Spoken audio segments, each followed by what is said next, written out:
ಸಮಾನತೆಯದು ನಿನ್ನಾಲೆ ಕವಿಯವರ ದೇಶ ಚರ್ಚೆ ಒಂದು ಮಾತೂಡ ಭೀಮಗರ್ಜನೆ ನಾಯಕ ನೀನು ಭೀಮರ ಮಹಾನಾಯಕ ನೀನು ಭೀಮರ ನಾಯಕ ನೀನು ಭೀಮರ ಮಹಾನಾಯಕ ನೀನು ಭೀಮರ ಸಂಕಟದಲ್ಲಿ ಬಂದೆ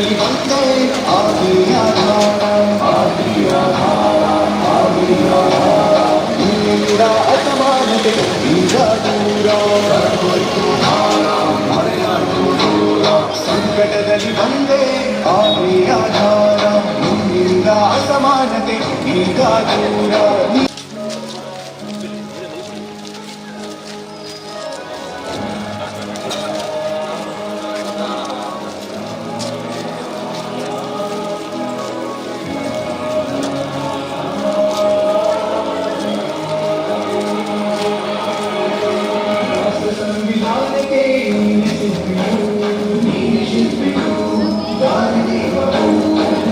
ಕಲಿಸಿಕೊಟ್ಟೆ ಸಮಾನತೆ ರಾಷ್ಟ್ರ ಸಂವಿಧಾನಕ್ಕೆ ನೀನೆ ಶಿಲ್ಪಿಯು ನೀನೆ ಕಲಿಸಿಕೊಟ್ಟೆ ಸಮಾನತೆಯನ್ನು ನಿನ್ನಾಲೆ ಕಲಿಯವರ ದೇಶ ಚರ್ಚೆ ಒಂದು ಮಾತು ಕೂಡ ಭೀಮಗರ್ಜನೆ ನಾಯಕ ನೀನು ಭೀಮರ ಮಹಾನಾಯಕ ನೀನು ಭೀಮರ ನಾಯಕ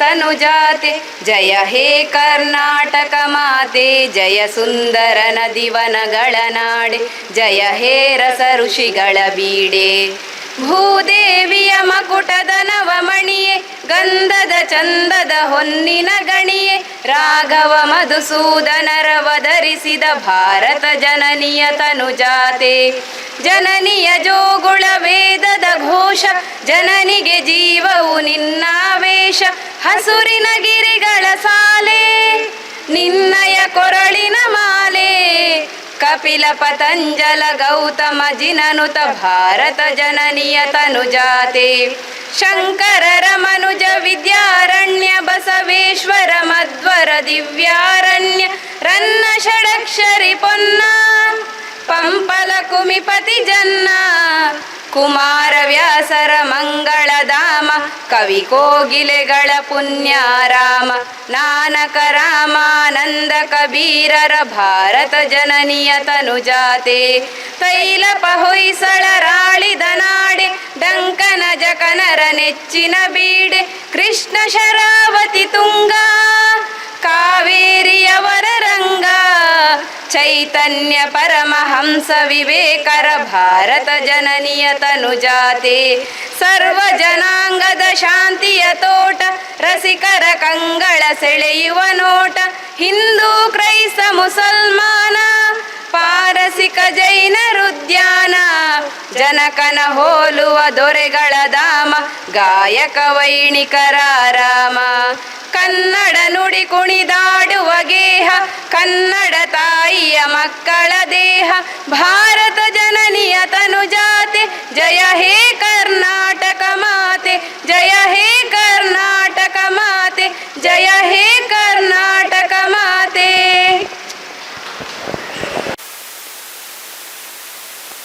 ಎಲ್ಲರಿಗೂ ಶುಭೋದಯ. ಸಂವಿಧಾನ ಶಿಲ್ಪಿ ಭಾರತ ರತ್ನ ಡಾಕ್ಟರ್ BR ಅಂಬೇಡ್ಕರ್ ಅವರ 135ನೇ ಜನ್ಮ ದಿನಾಚರಣೆಯನ್ನು ತಾಲೂಕು ಆಡಳಿತ, ತಾಲೂಕು ಪಂಚಾಯತ್, ಪುರಸಭೆ ಮತ್ತು ಸಮಾಜ ಕಲ್ಯಾಣ ಇಲಾಖೆ ಬಂಟ್ವಾಳ ಇವರ ಸಂಯುಕ್ತ ಆಶ್ರಯದಲ್ಲಿ ಇಂದು ದಿನಾಚರಣೆ ಆರಂಭಿಸುತ್ತಿದ್ದೇವೆ. ಇಂದಿನ ಕಾರ್ಯಕ್ರಮದಲ್ಲಿ ತಹಶೀಲ್ದಾರ್ ಹಾಗೂ ಅಧ್ಯಕ್ಷರು ತಾಲೂಕು ರಾಷ್ಟ್ರೀಯ ಹಬ್ಬಗಳ ಆಚರಣಾ ಸಮಿತಿ ಬಂಟ್ವಾಳ ಇವರಿಗೆ ಶುಭ ಕೋರುತ್ತೇವೆ. ಇವರಿಗೆ ಪುಸ್ತಕವನ್ನು ನೀಡಬೇಕಾಗಿ ಕೋರುತ್ತೇನೆ. ಅದೇ ರೀತಿ ತಾಲೂಕು ಪಂಚಾಯತ್ ಕಾರ್ಯನಿರ್ವಹಣಾ ಅಧಿಕಾರಿಗಳು, ತಾಲೂಕು ಪಂಚಾಯತ್ ಬಂಟ್ವಾಳ ಇವರಿಗೆ ಪುಸ್ತಕವನ್ನು ನೀಡಬೇಕೆಂದು ಕೋರುತ್ತೇನೆ. ಇಂದಿನ ಮುಖ್ಯಾಧಿಕಾರಿ ಬರಲಿಲ್ಲಲ್ಲ, ಮುಖ್ಯಾಧಿಕಾರಿ ಪರವಾಗಿಯಾ? ಅಧ್ಯಕ್ಷರು ಬಂಟ್ವಾಳ ನಗರಾಭಿವೃದ್ಧಿ ಯೋಜನಾ ಪ್ರಾಧಿಕಾರ ಬಂಟ್ವಾಳ ಶ್ರೀ ಬೇಬಿ ಕುಂದೇರ್ ಅವರಿಗೆ ರಾಷ್ಟ್ರೀಯ ಹಬ್ಬಗಳ ಆಚರಣಾ ಸಮಿತಿ ಸಭೆಗೆ ದಿನಾಚರಣೆಗೆ ಶುಭ ಕೋರುತ್ತಾ ಇಂದಿನ ಪುಸ್ತಕವನ್ನು ಇಲಾಖಾ ಪರವಾಗಿ ನೀಡಬೇಕೆಂದು ಕೋರ್ತೇನೆ. ಇಂದಿನ ಬೇರೆಯವರಿದ್ದಾರೆ, ಮೋಹನ್ ಕುಮಾರ್, ಶ್ರೀ ರಮೇಶ್ ಉಪಾಧ್ಯಾಯರು, ನೆತ್ತರಕೇರಿ ಎಂತ ನಾಯಕವಾಡಿ ನ್ಯಾಯವಾದಿಗಳು, BC ರೋಡು, ಇವರನ್ನು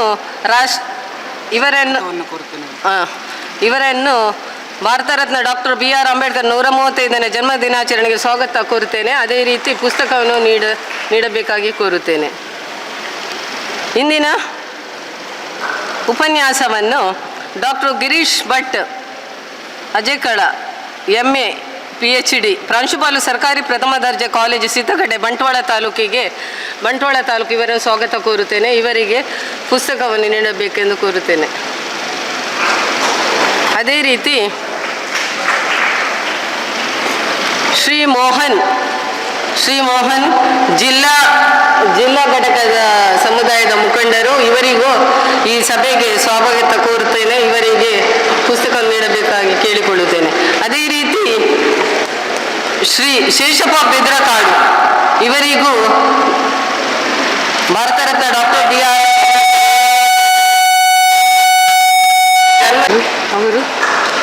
ಅವರು ನಾನು ಮಾನ್ಯ ಅಧ್ಯಕ್ಷರಲ್ಲಿ ಕೋರುತ್ತೇನೆ. ಅಸತೋಮ ಸದ್ಗಮಯ ತಮಸೋಮ ಜ್ಯೋತಿರ್ಗಮಯ ಮೃತ್ಯೋರ್ಮ ಅಮೃತಂಗಮಯ. ಓಂ ಶಾಂತಿ ಶಾಂತಿ ಶಾಂತಿ.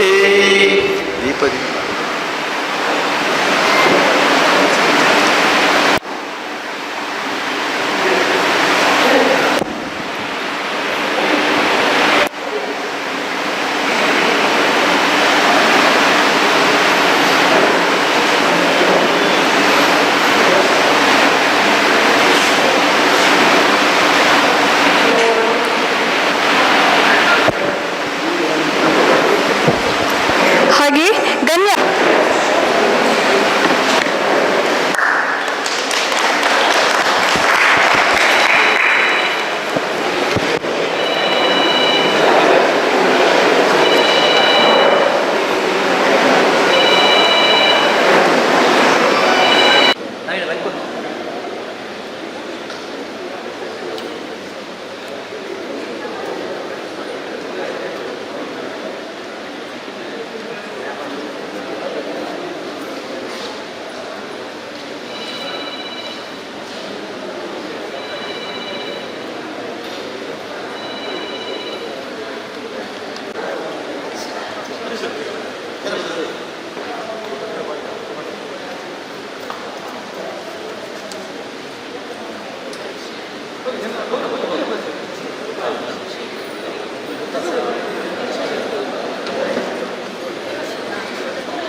ಜಾತಿ ಹನೆ ಪಟ್ಟಿ ಹಚ್ಚುತ್ತ ಮುಟ್ಟದೆ ಅಟ್ಟುವುದು ಸರಿಯೇ.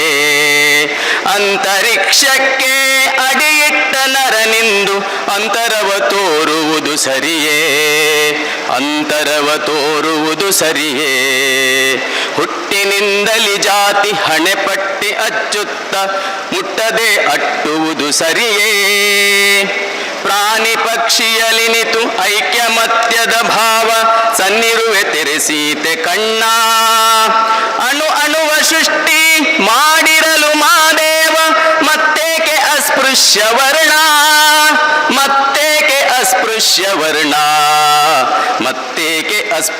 ವರ್ಣ. ಹುಟ್ಟಿನಿಂದಲೇ ಜಾತಿ ಹಣೆ ಪಟ್ಟಿ ಅಚ್ಚುತ್ತ ಮುಟ್ಟದೆ ಅಟ್ಟುವುದು ಸರಿಯೇ.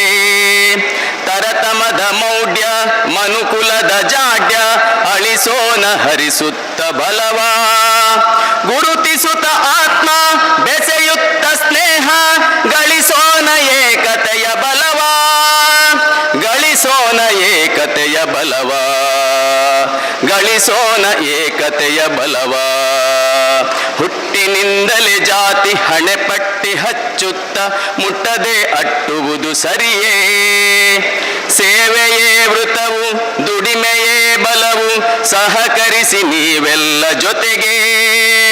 ಮೇಲು ಕೀಳಿಲ್ಲ ಕೀಳರಿಮೆ ಇಲ್ಲಿಲ್ಲ, ಓಗೊಡಿರಿ ಕಾಲದ ಕರೆಗೆ, ಓಗೊಡಿರಿ ಕಾಲದ ಕರೆಗೆ.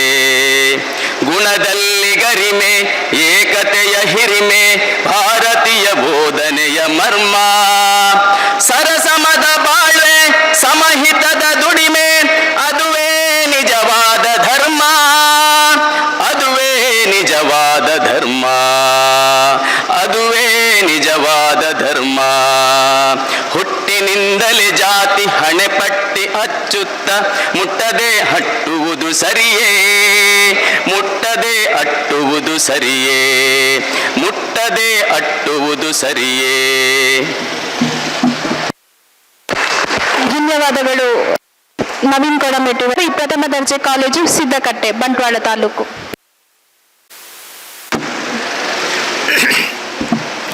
ವೇದಿಕೆಯಲ್ಲಿ ಉಪಸ್ಥಿತರಿರುವ ಮಾನ್ಯ ತಹಶೀಲ್ದಾರ್ ಅವರೇ, ಡಾಕ್ಟರ್ BR ಅಂಬೇಡ್ಕರ್ ಅವರ 135ನೇ ಜನ್ಮದಿನಾಚರಣೆಯನ್ನು ನಾವಿವತ್ತು ಆಚರಣೆ ಮಾಡ್ತಾ ಇದ್ದೇವೆ. ಡಾಕ್ಟರ್ ಅಂಬೇಡ್ಕರ್ ಅವರ ಮಹತ್ವ ಏನು ಅನ್ನೋದರ ಬಗ್ಗೆ ಕೆಲವೊಂದು ಅಂಶಗಳನ್ನು ಸಾಧ್ಯವಾದಷ್ಟು ಸಂಕ್ಷಿಪ್ತವಾಗಿ ತಮ್ಮ ಮುಂದೆ ಹೇಳಲಿಕ್ಕೆ ಬಯಸ್ತೇನೆ. ಎಷ್ಟು ನಿಮಿಷ ಮಾತಾಡ್ಬೋದು ಸರ್? ಓಕೆ, ಅವರು ಅನುಮತಿ ಕೊಟ್ಟಿದ್ದಾರೆ, ಆದರೆ ನಾನೇನು ತುಂಬ ಸಮಯ ನಿಮ್ಮ ಸಮಯವನ್ನು ತಗೊಳ್ಳುವುದಿಲ್ಲ, ಯಾಕೆಂದರೆ ಇನ್ನು ಮುಂದಕ್ಕೂ ಕೂಡ ಸಾಕಷ್ಟು ತಿಳಿದವರು ಮಾತಾಡುವವರಿದ್ದಾರೆ.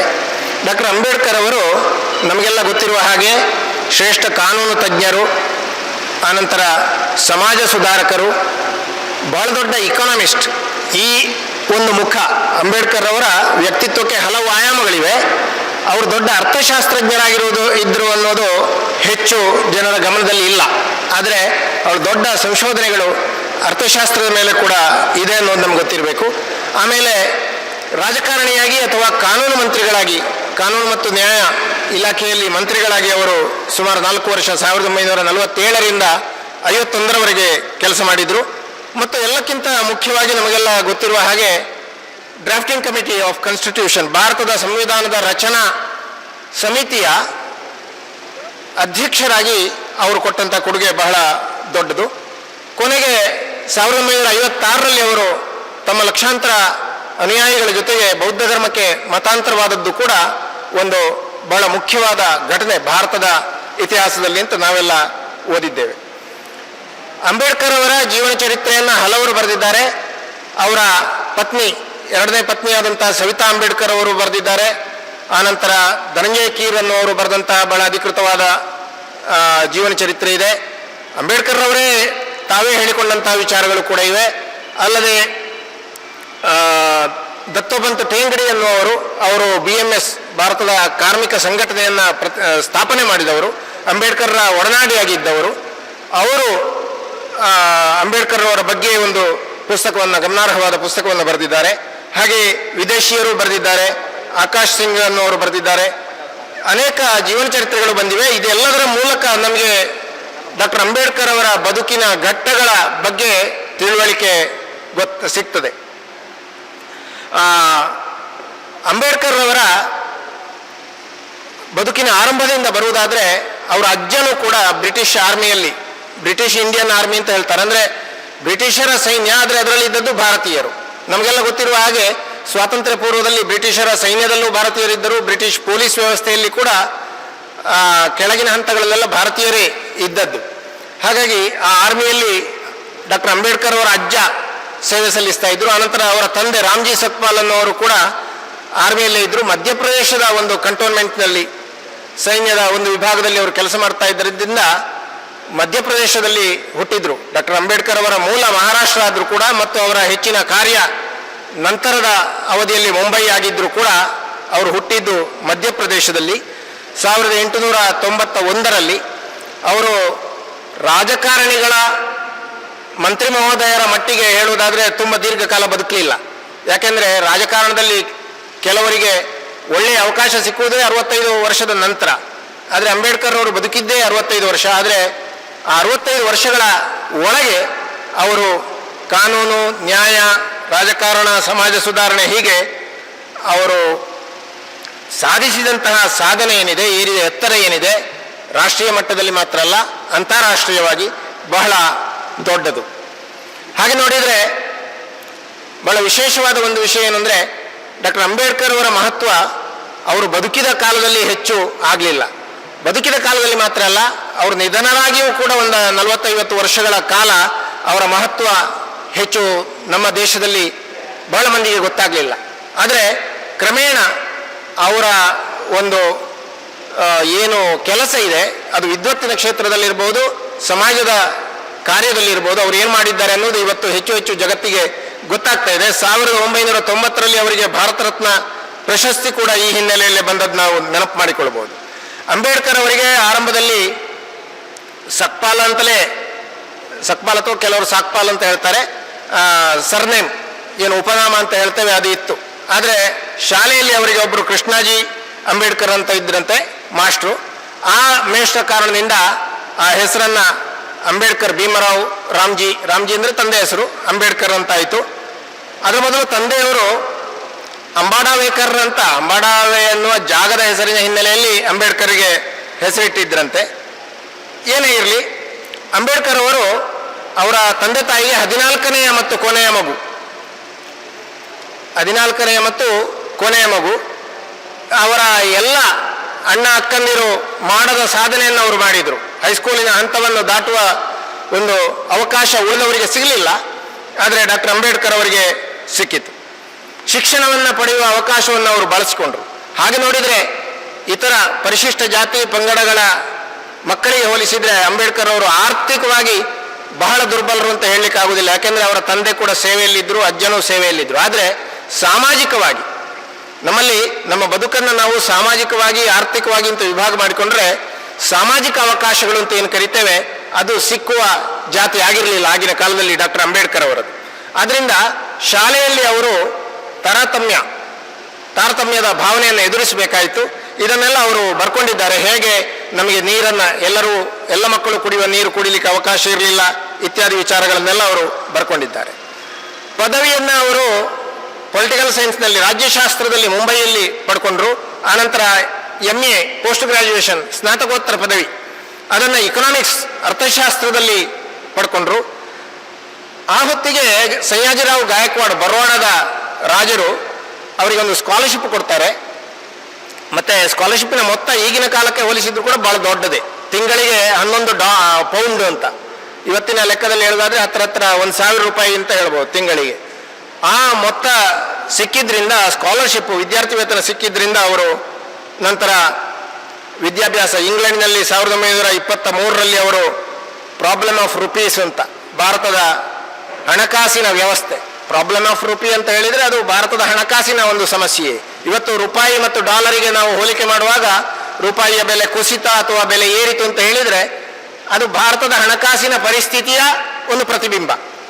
ನಮ್ಮ ಹಣಕಾಸಿನ ಪರಿಸ್ಥಿತಿ ಉತ್ತಮವಾಗಿದ್ದರೆ ನಮ್ಮ ರೂಪಾಯಿಯ ಬೆಲೆ ಹೆಚ್ಚುತ್ತದೆ. ಬೆಲೆ ಹೆಚ್ಚುತ್ತದೆ ಅಂದರೆ ಕಡಿಮೆ ರೂಪಾಯಿ ಕೊಟ್ಟರೆ ನಮಗೆ $1 ಸಿಗ್ತದೆ ಅಥವಾ £1 ಸಿಗ್ತದೆ ಅಂತಾರಾಷ್ಟ್ರೀಯವಾಗಿ. ಇವತ್ತು ಭಾರತದಲ್ಲಿ ನಮ್ಮ ಹಣವನ್ನು ಅಥವಾ ಡಾಲರಿನ ಪ್ರಾಬಲ್ಯವನ್ನು ಕಡಿಮೆ ಮಾಡಿ ಭಾರತೀಯ ರೂಪಾಯಿಯನ್ನು ಮತ್ತು ಇತರ ದೇಶಗಳ ಏನು ಕರೆನ್ಸಿ ಅಂತ ನಾವು ಕರಿತೇವೆ ಅದನ್ನು ಹೆಚ್ಚು ಹೆಚ್ಚು ಚಾಲ್ತಿಗೆ ತರುವಂಥ ಪ್ರಯತ್ನ ನಡೀತಾ ಇದೆ.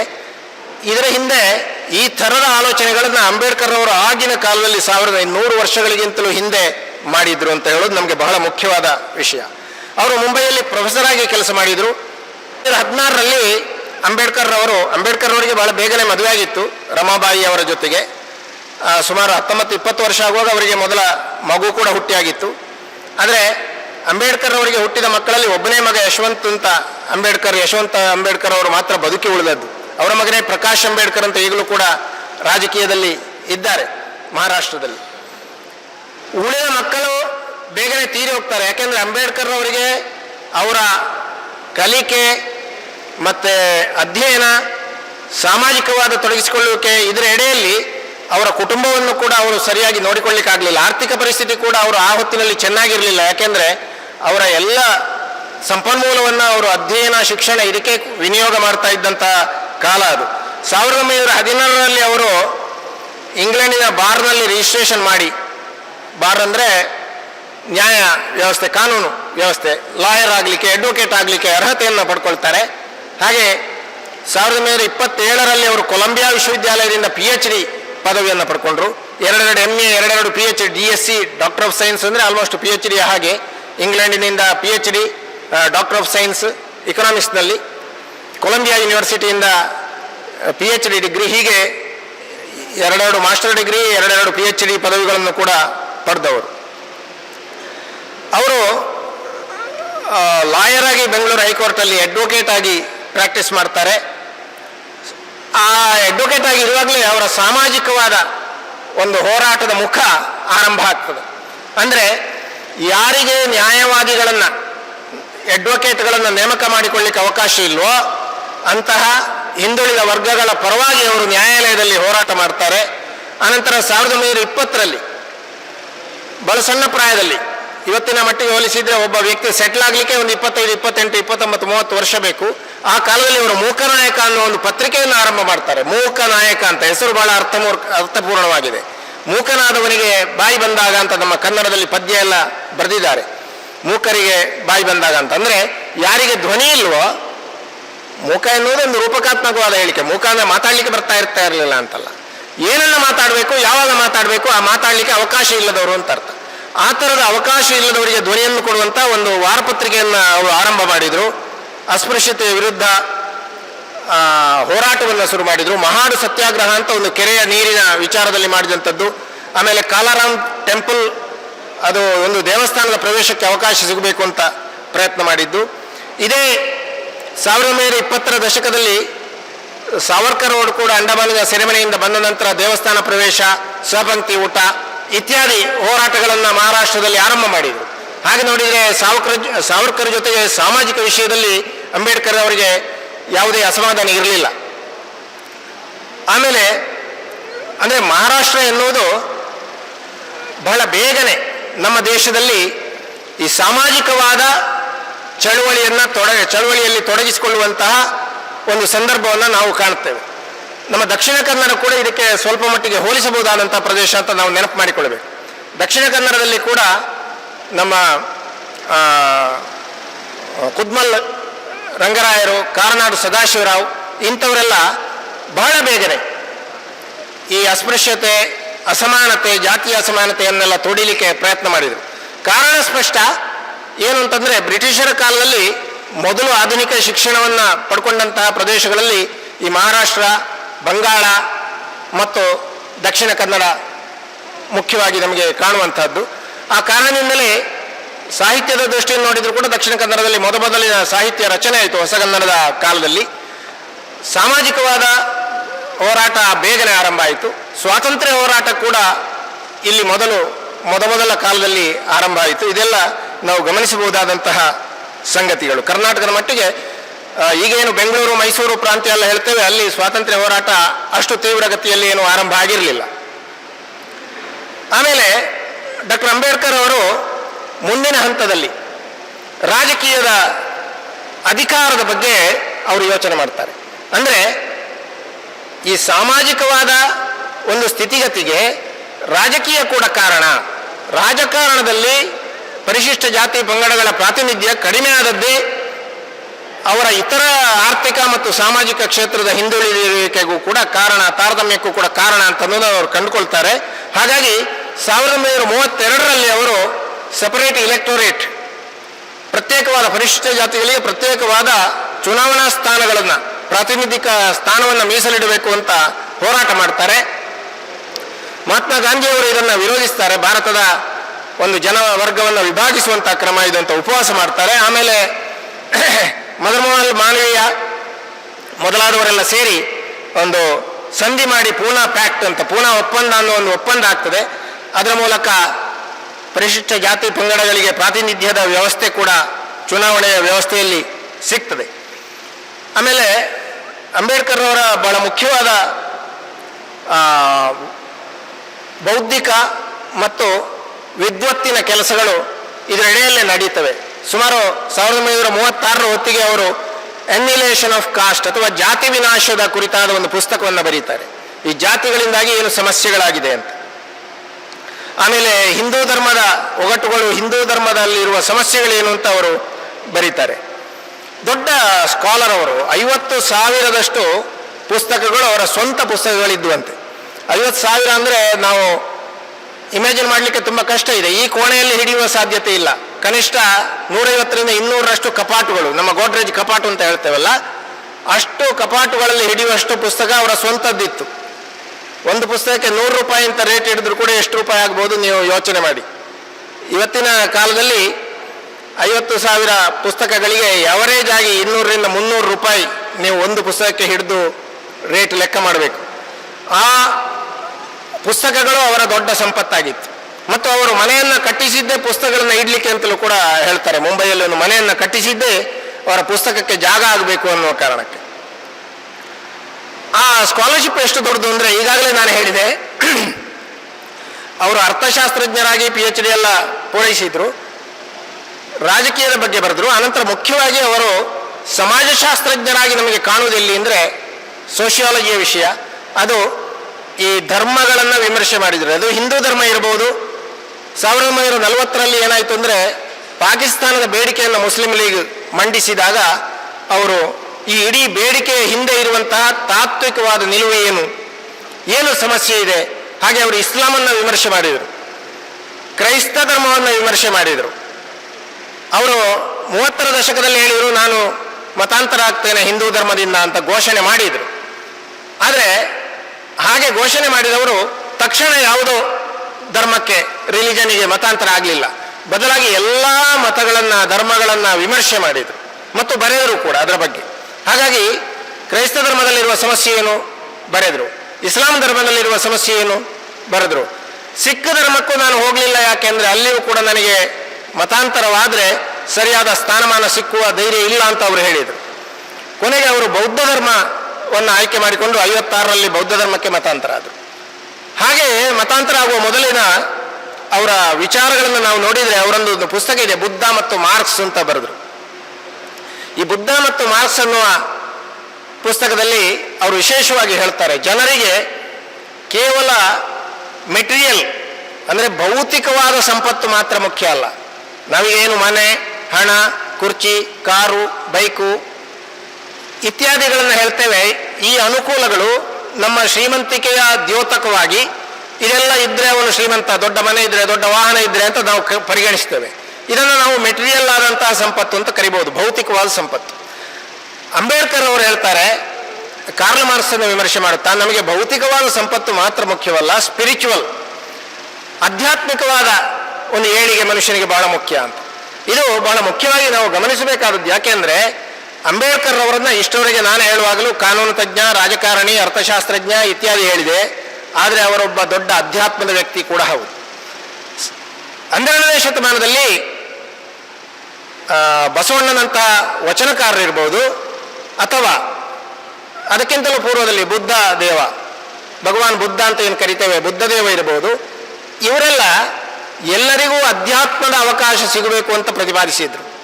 ಜಾತಿಯ ಕಾರಣದಿಂದ ಯಾರಿಗೂ ಶಿವನನ್ನು ಪೂಜಿಸುವ ಅವಕಾಶ ತಪ್ಪಿ ಹೋಗಬಾರ್ದು ಅನ್ನೋದು ಬಸವಣ್ಣನವರ ಬಹಳ ದೊಡ್ಡ ತತ್ವವಾಗಿತ್ತು, ಅಧ್ಯಾತ್ಮದ ಅವಕಾಶ.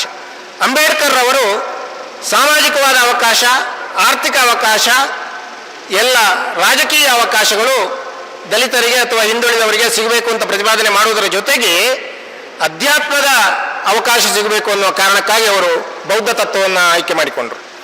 ಆದ್ದರಿಂದ ಯಾವ ವಿಚಾರವಾದ ಅಂತ ನಾವು ಹೇಳ್ತೇವೆ, ಚಾರ್ವಾಕವಾದ ಅಂತ ಹೇಳ್ತೇವೆ, ಶುದ್ಧ ವೈಚಾರಿಕರಾಗಿ ನಾವು ದೇವರುಗಳನ್ನು, ಭಗವಂತನನ್ನು, ಪರಲೋಕವನ್ನು, ಅಧ್ಯಾತ್ಮವನ್ನು ತಿರಸ್ಕರಿಸಬೇಕು ಅಂತ ಹೇಳುವ ತತ್ವವನ್ನು ಡಾಕ್ಟರ್ ಅಂಬೇಡ್ಕರ್ ಅವರು ಒಪ್ಪಲಿಲ್ಲ. ಮತ್ತು ಬಹಳ ವೆಹಮೆಂಟ್ಲಿ ಹಿ ಒಪೋಸ್ಡ್ ದ್ಯಾಟ್, ಬಹಳ ತೀವ್ರವಾಗಿ ಅವರು ಆ ಥರದ ತತ್ವಗಳನ್ನು ವಿರೋಧ ಮಾಡಿದರು. ಆ ದೃಷ್ಟಿಯಿಂದ ಅಂಬೇಡ್ಕರ್ ಅವರು ಶುದ್ಧ ಭಾರತೀಯತೆಯನ್ನು ಪ್ರತಿಪಾದನೆ ಮಾಡಿದರು. ಆಧ್ಯಾತ್ಮಿಕತೆಯಲ್ಲಿ ಆಧ್ಯಾತ್ಮಿಕ ಸ್ವಾತಂತ್ರ್ಯ ಅನ್ನೋದು ಭಾರತದ ಬಹು ಮುಖ್ಯವಾದಂಥ ಒಂದು ಸ್ವಾತಂತ್ರ್ಯ. ಭಾರತದ ಒಂದು ವ್ಯವಸ್ಥೆಯಲ್ಲಿ ಪ್ರಾಚೀನ ಕಾಲದಿಂದಲೂ ಸನಾತನ ಕಾಲದಿಂದಲೂ ಕೂಡ ವ್ಯಕ್ತಿ ಆಧ್ಯಾತ್ಮಿಕವಾಗಿ ಸ್ವತಂತ್ರ ಅನ್ನುವಂಥ ಒಂದು ತತ್ವ ಏನಿದೆ ಅದನ್ನು ಅಂಬೇಡ್ಕರ್ ಅವರು ಪ್ರತಿಪಾದನೆ ಮಾಡ್ತಾ ಬೌದ್ಧ ಧರ್ಮವನ್ನು ಸ್ವೀಕರಿಸಿದರು. ಆಮೇಲೆ ಡಾಕ್ಟರ್ ಅಂಬೇಡ್ಕರ್ ಅವರ ಬಗ್ಗೆ ತಿಳ್ಕೊಳ್ಳಿಕ್ಕೆ ನಾವು ಅವರದೇ ಆದ ಡಾಕ್ಟರ್ ಅಂಬೇಡ್ಕರ್ ಬರಹ ಮತ್ತು ಭಾಷಣಗಳು ಅಂತ 21 ವಾಲ್ಯೂಮ್ಸ್, 21 ಸಂಪುಟಗಳು, ಇಷ್ಟು ದಪ್ಪದ ಪುಸ್ತಕ ಇದೆ. ಒಂದು ತಂದಿದ್ದೇನೆ ನಾನು.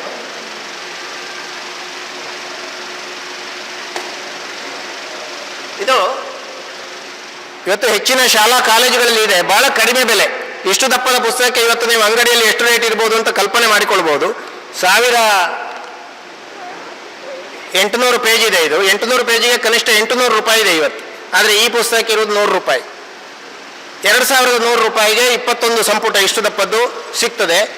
ಇದು ಕುವೆಂಪು ಭಾಷಾ ಭಾರತಿ ಪ್ರಾಧಿಕಾರ ಪ್ರಕಟ ಮಾಡಿದ್ದು. ಇದು ನಾನು ಸ್ಯಾಂಪಲ್ಗೆ ತಂದದ್ದು. 2 ಬಾಕ್ಸ್ ಆಗ್ತದೆ. ಅದು ಯಾರು ಬೇಕಾದರೂ ತಂದು ಓದ್ಬೋದು. ಆನಂತರ ಇನ್ನೊಂದು ಬಹಳ ಮುಖ್ಯವಾದ ಅಂಶ, ಡಾಕ್ಟರ್ ಅಂಬೇಡ್ಕರ್ ಅವರ ಬಗ್ಗೆ ನಾವು ಹೇಳಬೇಕಾದ್ದು, ಸಂವಿಧಾನದ ಶಿಲ್ಪಿ, ಸಂವಿಧಾನದ ಪಿತಾಮಹ, ಸಂವಿಧಾನವನ್ನು ರಚಿಸಿದವರು ಅಂತೆಲ್ಲ ಡಾಕ್ಟರ್ ಅಂಬೇಡ್ಕರ್ ಅವರನ್ನ ನಾವು ಕರೀತೇವೆ. ಅಂಬೇಡ್ಕರ್ ಅವರ ನೇತೃತ್ವದಲ್ಲಿ ಸಂವಿಧಾನ ರಚನೆಯಾದರೂ ಕೂಡ ಆ ಸಂವಿಧಾನವನ್ನು ರಚಿಸುವಾಗ ಅದರಲ್ಲಿ ಹತ್ರ 300ರಷ್ಟು ಸದಸ್ಯರಿದ್ದರು. ಆರಂಭದಲ್ಲಿ ಪಾಕಿಸ್ತಾನದ ಬೇಡಿಕೆಯನ್ನು ಒಪ್ಪಲಿಲ್ಲ ಅಂತ ಹೇಳಿ ಮುಸ್ಲಿಂ ಲೀಗ್ ಸದಸ್ಯರು ಬಹಿಷ್ಕಾರ ಮಾಡಿ ಸಂವಿಧಾನ ರಚನಾ ಸಮಿತಿಯ ಸಭೆ 1946ರಲ್ಲಿ ಮೊದಲ ಬಾರಿಗೆ ಸೇರಿದಾಗ ಬರಲಿಲ್ಲ. ಕೊನೆಗೆ ಬ್ರಿಟಿಷರು ಡೈರೆಕ್ಟ್ ಆಕ್ಷನ್ ಡೇ ಎಲ್ಲ ಆಯಿತು, ಹಿಂಸಾಚಾರ ಆಯಿತು ಬಂಗಾಳದಲ್ಲೆಲ್ಲ. ವಿಶೇಷವಾಗಿ ಸುಹ್ರಾವರ್ದಿ, ಜಿನ್ನಾ ಇವರ ಹೆಸರನ್ನೆಲ್ಲ ನೀವು ಕೇಳಿದ್ದೀರಿ. ಅದರ ನಂತರ ಬ್ರಿಟಿಷರು ಒಪ್ಪಿದ್ರು.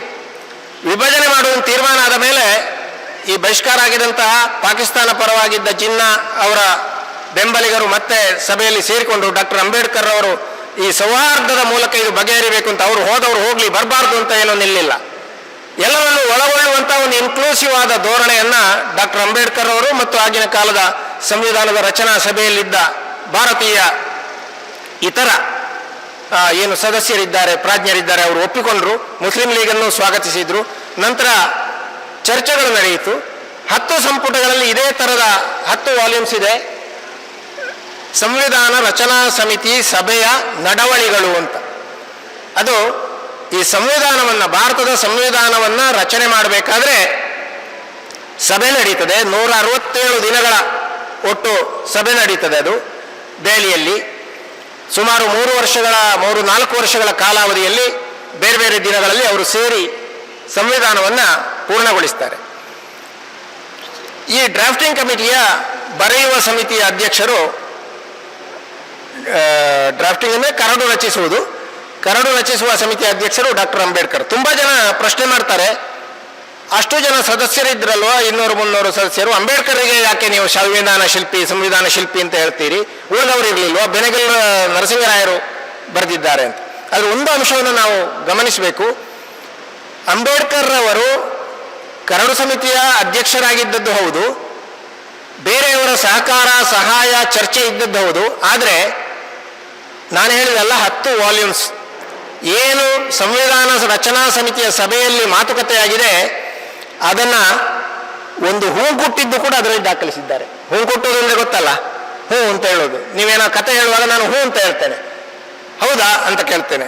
ಇದನ್ನು ಕೂಡ ಆ ಸಂಪುಟಗಳಲ್ಲಿ ದಾಖಲಿಸಿದ್ದಾರೆ ಆಗಿನ ಕಾಲದಲ್ಲಿ. ಇವತ್ತದು ಕನ್ನಡದಲ್ಲಿ ಅನುವಾದವಾಗಿ ಮುದ್ರಿತವಾಗಿ ಕೂಡ ಬಂದಿದೆ. ಅದು ಕೂಡ ನಮಗೆ ಸಿಗ್ತದೆ, ನೀವು ಅದನ್ನು ಓದಬೇಕು. ಅಂಬೇಡ್ಕರ್ ಅವರ 21 ವಾಲ್ಯೂಮು ಮತ್ತು 10 ವಾಲ್ಯೂಮ್ಗಳನ್ನು, ಸಂವಿಧಾನ ರಚನಾ ಸಭೆಯ ವಾಲ್ಯೂಮ್ಗಳನ್ನು ಓದಿದರೆ ನಮಗೆ ಗೊತ್ತಾಗ್ತದೆ ಯಾಕೆ ಅವರನ್ನು ಸಂವಿಧಾನ ಶಿಲ್ಪಿ ಅಂತ ಕರೆದದ್ದು ಅಂತ. ಅಲ್ಲಿ ಪ್ರತಿಯೊಂದು ಸದಸ್ಯರು ಎತ್ತಿದ ಆಬ್ಜೆಕ್ಷನ್ಗೆ ಅರ್ಥ ಆಯ್ತಲ್ಲ. ಈಗ ಒಂದು ಸಂವಿಧಾನ ರಚನೆ ಮಾಡುವಾಗ ನಾವು ಈ ವಾಕ್ಯವನ್ನು ಹಾಕುವ ಅಂತ ಒಬ್ಬ ಸದಸ್ಯ ಹೇಳ್ತಾನೆ, ಇನ್ನೊಬ್ಬ ಸದಸ್ಯ ಹೇಳ್ತಾನೆ ಈ ವಾಕ್ಯವನ್ನು ಹಾಕುವ, ಆ ವಾಕ್ಯ ಬೇಡ. ಈ ಸಂವಿಧಾನ ಅಂದರೆ ಅದು ಕಾನೂನು ಇತ್ಯಾದಿ ಆಗಿರೋದರಿಂದ ಒಂದೊಂದು ಶಬ್ದ, ಒಂದೊಂದು ಕೋಮ, ಒಂದೊಂದು ಫುಲ್ ಸ್ಟಾಪ್ ಎಲ್ಲಿ ಇರಬೇಕು ಅಲ್ಲೇ ಇರಬೇಕು, ಬೇರೆ ಕಡೆ ಇದ್ದರೆ ಅರ್ಥ ಬದಲೇ ಹೋಗ್ತದೆ. ಈ ಥರದ ಚರ್ಚೆಗಳಾಗುವಾಗ ಪ್ರತಿಯೊಂದು ಚರ್ಚೆಗೂ ಕೂಡ ಉತ್ತರ ಹೇಳಿ ಸಮಾಧಾನ ಹೇಳಿ ಅದು ಹೀಗೇ ಇರಬೇಕು ಯಾಕೆ ಅನ್ನೋದರ ಸಮರ್ಥನೆ ಕೊಟ್ಟವರು ಡಾಕ್ಟರ್ ಅಂಬೇಡ್ಕರ್. ಆದ್ದರಿಂದ ಅದು ಬಹಳ ಮುಖ್ಯವಾದ ಕೆಲಸ ಅಂತ. ಅವರ ಕೆಲಸ ಯಾಕೆ ಉಳಿದವರ ಕೆಲಸಕ್ಕಿಂತ ಮಹತ್ವದ್ದು ಅಂತ ಹೇಳೋದಕ್ಕೆ ನಾನು ಹೇಳಿದ್ದು, ಆ ಪ್ರತಿಯೊಂದು ಡೌಟುಗಳು ಬಂದಾಗ ಅದನ್ನು ಕ್ಲಿಯರ್ ಮಾಡಿ ಸ್ಪಷ್ಟೀಕರಣ ಕೊಟ್ಟು ಸಮರ್ಥನೆ ಮಾಡಿದವರು. ಮತ್ತು ಎಲ್ಲ ಇತರ ಸದಸ್ಯರು ಅಂಬೇಡ್ಕರ್ ಅವರ ಮಾತಿಗೆ ಅಲ್ಲಿ ಬೆಲೆ ಕೊಟ್ಟಿದ್ದಾರೆ. ಯಾರು ನಾನು ಇದಕ್ಕೆ ಒಪ್ಪುವುದಿಲ್ಲ ಅಂತ ಸಭಾತ್ಯಾಗ ಮಾಡಿ ಹೋಗಲಿಲ್ಲ. ಯಾಕೆಂದರೆ ಆ ಸಭೆಯಲ್ಲಿ ಇದ್ದವರೆಲ್ಲ ಪ್ರಾಜ್ಞರು, ಸ್ಕಾಲರ್ಗಳು, ಕೇವಲ ಜನಪ್ರತಿನಿಧಿಗಳಲ್ಲ, ವಿದ್ವಾಂಸರು, ನಿಜವಾದ ಅರ್ಥದ ವಿದ್ವಾಂಸರು, ಭಾರತದ ಇತಿಹಾಸ ಚರಿತ್ರೆ ಇವುಗಳನ್ನು ಅಧ್ಯಯನ ಮಾಡಿದವರು. ಈ ಹಿನ್ನೆಲೆಯಲ್ಲಿ ಆ ಸಂವಿಧಾನಕ್ಕೆ ಎಷ್ಟು ಪ್ರಾಧಾನ್ಯ ಇದೆ. ಆನಂತರ ನನ್ನ ಭಾಷಣದ ಕೊನೆಯ ಒಂದು 5-10 ನಿಮಿಷದೊಳಗೆ ಮುಗಿಸ್ತೇನೆ. ನಾನು ಕೊನೆಯ ಭಾಗದಲ್ಲಿ ನಾನು ಸಂವಿಧಾನದ ಪೀಠಿಕೆ ಅಂತ ಏನಿದೆ ಅದರ ಬಗ್ಗೆ ಒಂದೆರಡು ಮಾತುಗಳನ್ನು ಹೇಳಬೇಕು. ಡಾಕ್ಟರ್ ಅಂಬೇಡ್ಕರ್ ಅವರ ನೇತೃತ್ವದಲ್ಲಿ ಸಂವಿಧಾನ ರಚನೆಯಾದದ್ದು ಮತ್ತು ಸಾಮಾನ್ಯವಾಗಿ ಅಂಬೇಡ್ಕರ್ರನ್ನು ನೆನಪು ಮಾಡಿಕೊಳ್ಳುವಾಗ ನಾವು ಸಂವಿಧಾನದ ಪೀಠಿಕೆಯನ್ನು ಕೂಡ ನೆನಪು ಮಾಡಿಕೊಳ್ತೇವೆ. ನಾನು ಅದನ್ನು ಒಮ್ಮೆ ಓದ್ತೇನೆ. ಭಾರತದ ಜನಗಳಾದ ನಾವು ಭಾರತವನ್ನು ಒಂದು ಸಾರ್ವಭೌಮ ಸಮಾಜವಾದಿ ಸರ್ವಧರ್ಮ ಸಮಭಾವದ ಪ್ರಜಾಸತ್ತಾತ್ಮಕ ಗಣರಾಜ್ಯವಾಗಿ ರಚಿಸಲು ಮತ್ತು ಅದರ ಸಮಸ್ತ ನಾಗರಿಕರಿಗೆ ಸಾಮಾಜಿಕ ಆರ್ಥಿಕ ಮತ್ತು ರಾಜಕೀಯ ನ್ಯಾಯ, ವಿಚಾರ ಅಭಿವ್ಯಕ್ತಿ, ವಿಶ್ವಾಸ, ಧರ್ಮಶ್ರದ್ಧೆ ಮತ್ತು ಉಪಾಸನಾ ಸ್ವಾತಂತ್ರ್ಯ, ಸ್ಥಾನಮಾನ ಹಾಗೂ ಅವಕಾಶಗಳ ಸಮಾನತೆ ದೊರೆಯುವಂತೆ ಮಾಡಲು ಮತ್ತು ವ್ಯಕ್ತಿ ಗೌರವವನ್ನು, ರಾಷ್ಟ್ರದ ಏಕತೆಯನ್ನು ಹಾಗೂ ಅಖಂಡತೆಯನ್ನು ಸುನಿಶ್ಚಿತಗೊಳಿಸಿ ಅವರಲ್ಲಿ ಭ್ರಾತೃತ್ವ ಭಾವನೆಯನ್ನು ವೃದ್ಧಿಗೊಳಿಸಲು ಶ್ರದ್ಧಾಪೂರ್ವಕ ಸಂಕಲ್ಪ ಮಾಡಿದವರಾಗಿ ನಮ್ಮ ಸಂವಿಧಾನ ಸಭೆಯಲ್ಲಿ 1949ನೇ ಇಸವಿ ನವೆಂಬರ್ ತಿಂಗಳ 26ನೇ ತಾರೀಕಾದ ಈ ದಿವಸ ಈ ಮೂಲಕ ಈ ಸಂವಿಧಾನವನ್ನು ಅಂಗೀಕರಿಸಿ ಅಧಿನಿಯಮಿಸಿ ಅರ್ಪಿಸಿಕೊಂಡಿದ್ದೇವೆ. ಇದು ಸಂವಿಧಾನದ ಪ್ರಸ್ತಾವನೆ ಅಂತ ನಾವೇನು ಕರಿತೇವೆ. ನಮ್ಮ ಎಲ್ಲ ಸರ್ಕಾರಿ ಕಚೇರಿಗಳಲ್ಲಿ ಕೂಡ ಇದರ ಒಂದು ಚಿತ್ರ ಇದೆ. ಯಾರು ಬೇಕಾದರೂ ಯಾವಾಗ ಬೇಕಾದರೂ ಓದಬೇಕು ಮತ್ತು ಅದು ನಮ್ಮೆಲ್ಲರ ಗಮನದಲ್ಲಿ ಇರಬೇಕು ಅನ್ನುವ ದೃಷ್ಟಿಯಲ್ಲಿ. ಇದು ಯಾಕೆ ತುಂಬ ಮುಖ್ಯವಾದ್ದು ಅಂದರೆ ಇಡೀ ಸಂವಿಧಾನದಲ್ಲಿ ಈ ಪ್ರಸ್ತಾವನೆ ಅಂತ ನಾನು ಏನು ಹೇಳಿದೆ ಅದರಲ್ಲಿ 3 ಭಾಗಗಳನ್ನು ನಾವು ಮಾಡಿಕೊಳ್ಬೋದು. ತುಂಬ ಜನ ಈಗ ಸಂವಿಧಾನದ ಪ್ರಸ್ತಾವನೆಯನ್ನು ಎಲ್ಲ ಕಡೆ ಓದಬೇಕು ಹೇಳಬೇಕು ಅಂತ ಹೇಳುವಾಗಲೂ ಹೆಚ್ಚಾಗಿ ಸಮಾಜವಾದಿ ಮತ್ತು ಧರ್ಮನಿರಪೇಕ್ಷ ಅಥವಾ ಸೋಷಿಯಲಿಸ್ಟ್ ಆ್ಯಂಡ್ ಸೆಕ್ಯುಲರ್ ಅನ್ನುವ ಶಬ್ದಕ್ಕೆ ಒತ್ತು ಕೊಟ್ಟು ಮಾತಾಡ್ತಾರೆ. ಆದರೆ ನಿಜವಾಗಿ ಅದರಲ್ಲಿ 3 ಭಾಗಗಳಿದೆ. ಮೊದಲನೆಯದಾಗಿ ಯಾವ ಥರದ ಗಣರಾಜ್ಯ ಆಗಬೇಕು ಅನ್ನೋದು. ಆನಂತರ ಎರಡನೇದಾಗಿ ನಾಗರಿಕರಿಗೆ ಏನನ್ನು ಕೊಡಬೇಕು, ಸಾಮಾಜಿಕ ಆರ್ಥಿಕ ಮತ್ತು ರಾಜಕೀಯವಾದ ನ್ಯಾಯ, 3 ನಮೂನೆಯ ನ್ಯಾಯ ಕೊಡಬೇಕು ಅಂತ ಹೇಳ್ತದೆ. ಸಾಮಾಜಿಕ ಆರ್ಥಿಕ ಮತ್ತು ರಾಜಕೀಯ ನ್ಯಾಯಗಳು, 3 ರೀತಿಯ ನ್ಯಾಯಗಳು, ಜಸ್ಟಿಸ್. ಆಮೇಲೆ 5 ರೀತಿಯ ಸ್ವಾತಂತ್ರ್ಯಗಳನ್ನು ಹೇಳ್ತದೆ. ಯಾವುದೆಲ್ಲ ಅಂದರೆ ವಿಚಾರ ಸ್ವಾತಂತ್ರ್ಯ, ಅಭಿವ್ಯಕ್ತಿ ಸ್ವಾತಂತ್ರ್ಯ, ವಿಶ್ವಾಸದ ಸ್ವಾತಂತ್ರ್ಯ ಅಂದರೆ ನಾವು ಫೇತ್ ಧಾರ್ಮಿಕ ನಂಬಿಕೆ ಅಂತ ಹೇಳ್ತೇವೆ, ಧರ್ಮಶ್ರದ್ಧೆ ಮತ್ತು ಉಪಾಸನೆ, ಯಾವುದೇ ರೀತಿಯ ನಮಗೆ ಬೇಕಾದ ರೀತಿಯಲ್ಲಿ ಪೂಜೆ ಮಾಡುವ, ಯಾವುದೇ ದೇವರನ್ನು ಆರಾಧಿಸುವ ಸ್ವಾತಂತ್ರ್ಯ. ಆಮೇಲೆ 2 ರೀತಿಯ ಸಮಾನತೆಯನ್ನು ಹೇಳ್ತದೆ. ಅದು ಸ್ಥಾನಮಾನ ಹಾಗೂ ಅವಕಾಶಗಳ ಸಮಾನತೆ, ಬಹಳ ಮುಖ್ಯವಾದದ್ದು. ಸ್ಥಾನಮಾನ ಮತ್ತು ಅವಕಾಶಗಳ ಸಮಾನತೆ. ಡಾಕ್ಟರ್ ಅಂಬೇಡ್ಕರ್ ಅವರು ಯಾವುದಕ್ಕಾಗಿ ಪ್ರತಿಪಾದಿಸಿದ್ರು ಅಂದರೆ ಸಮಾನತೆ ಎನ್ನುವುದರ ಕಾನ್ಸೆಪ್ಟ್ ನಮ್ಮ ತುಂಬ ಜನರಿಗೆ ಸರಿಯಾಗಿ ಅರ್ಥ ಆಗಿಲ್ಲ. ಅದರಿಂದ ಏನು ಮಾಡ್ತಾರೆ ಅಂದರೆ 5 ಬೆರಳು ಒಂದೇ ಲೆಕ್ಕ ಉಂಟಾ, ಎಲ್ಲರೂ ಹೇಗೆ ಸಮಾನರಾಗುವುದು ಅಂತ ಕೇಳ್ತಾರೆ. ಆದರೆ ಈ ಥರದ ಪ್ರಶ್ನೆ ಅಪ್ರಸ್ತುತ. ಯಾಕೆಂದರೆ ಸಮಾನತೆಯ ಕಾನ್ಸೆಪ್ಟಿನಲ್ಲಿ ಇರುವುದು ಒಂದೇ. ಅದು ಏನು ಅಂದರೆ ಹುಟ್ಟಿನಿಂದಾಗಿ ಅವಕಾಶಗಳಿಂದ ವಂಚಿತರಾಗಬಾರ್ದು ಅಂತ. ನೀವು ಎಜುಕೇಷನ್ ಪಡೆಯಲಿಲ್ವಾ, ಅವಕಾಶದಿಂದ ವಂಚಿತರಾಗ್ತೀರಿ. ನಿಮ್ಮಲ್ಲಿ ಹಣ ಇಲ್ವಾ, ನೀವು ದೊಡ್ಡ ಮರ್ಯಾದೆ ಪಡೆಯುವುದಿಲ್ಲ. ನಿಮ್ಮಲ್ಲಿ ಅಧಿಕಾರ ಹೆಚ್ಚಿದೆಯಾ, ನೀವು ಮೇಲೆ ಕೂತ್ಕೊಳ್ತೀರಿ.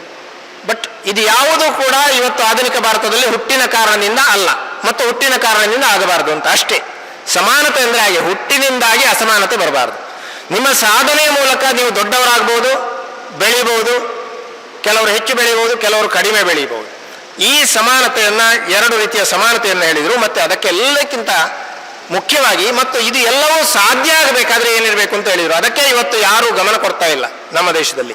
ಅದೇನು ಅಂದರೆ ರಾಷ್ಟ್ರದ ಏಕತೆ ಮತ್ತು ಅಖಂಡತೆ, ಯುನಿಟಿ ಆ್ಯಂಡ್ ಇಂಟೆಗ್ರಿಟಿ ಅಂತ.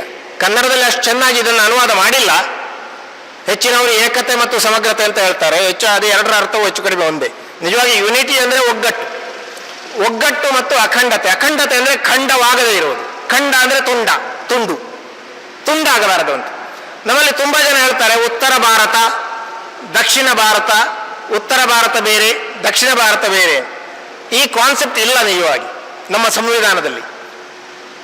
ಉತ್ತರದ ಗಿರೀಶ್ ಭಟ್ಟ, ದಕ್ಷಿಣ ಗಿರೀಶ್ ಭಟ್ಟ, ಮೇಲಿನ ಗಿರೀಶ್ ಭಟ್ಟ, ಕೆಳಗಿನ ಗಿರೀಶ್ ಭಟ್ಟ ಅಂತ ಇಲ್ಲ. ನಮ್ಮ ದೇಹವನ್ನು ನೋಡಿದರೆ ಇಡೀ ದೇಹ ಒಂದೇ. ದೇಹದ ಮೇಲಿನ ಭಾಗ ಅಂತಿದೆ, ಕೆಳಗಿನ ಭಾಗ ಅಂತಿದೆ. ಭಾರತದ ಉತ್ತರ ಭಾಗ ಅಂತಿದೆ, ಭಾರತದ ದಕ್ಷಿಣ ಭಾಗ ಅಂತಿದೆ. ಭಾರತದಲ್ಲಿ ದಕ್ಷಿಣವೂ ಇದೆ, ಉತ್ತರವೂ ಇದೆ. ಆದರೆ ಉತ್ತರ ಭಾರತ ಎಂಬುದೊಂದು ಖಂಡವಲ್ಲ, ತುಂಡಲ್ಲ. ದಕ್ಷಿಣ ಭಾರತ, ಪೂರ್ವ ಭಾರತ, ಪಶ್ಚಿಮ ಭಾರತ ಅಂತ ತುಂಡಲ್ಲ.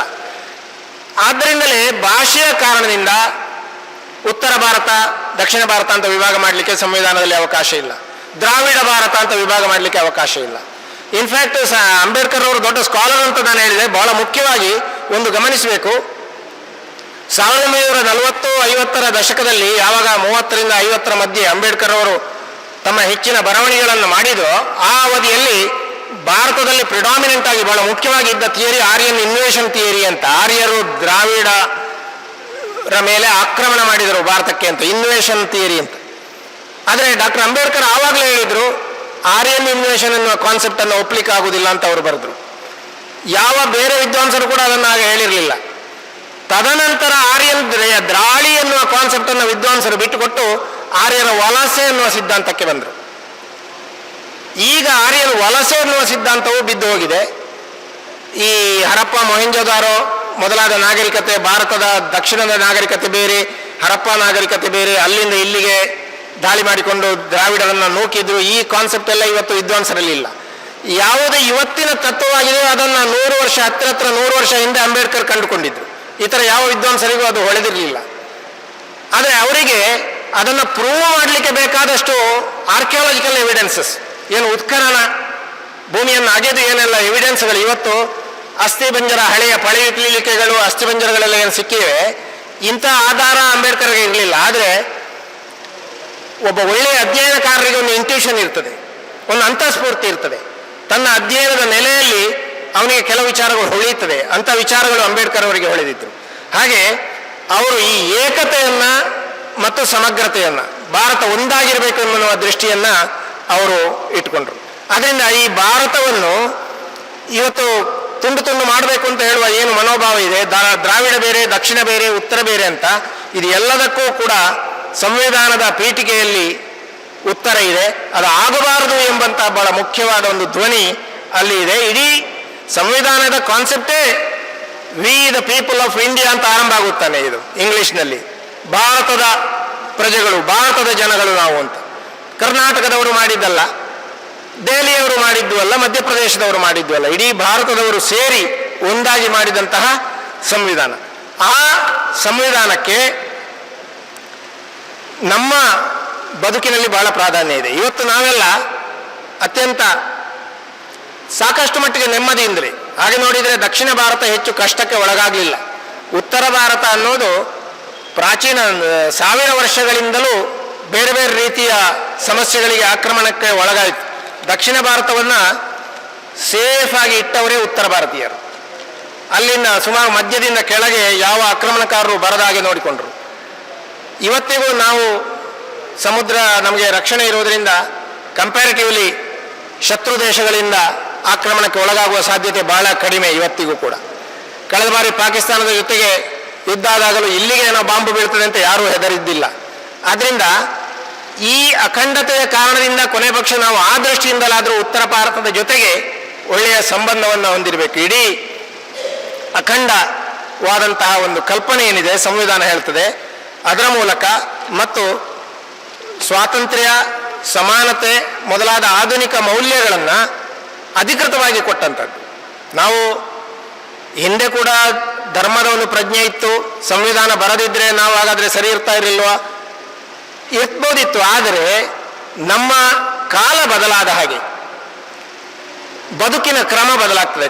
ನಿಜವಾಗಿ ಕಾಲ ಬದಲಾಗುವುದಿಲ್ಲ, ಬದುಕಿನ ಕ್ರಮ ಬದಲಾಗುವುದು. ಬದುಕಿನ ಕ್ರಮ ಬದಲಾದಾಗ ನಾವು ಕಾಲ ಬದಲಾಯಿತು ಅಂತ ಹೇಳ್ತೇವೆ.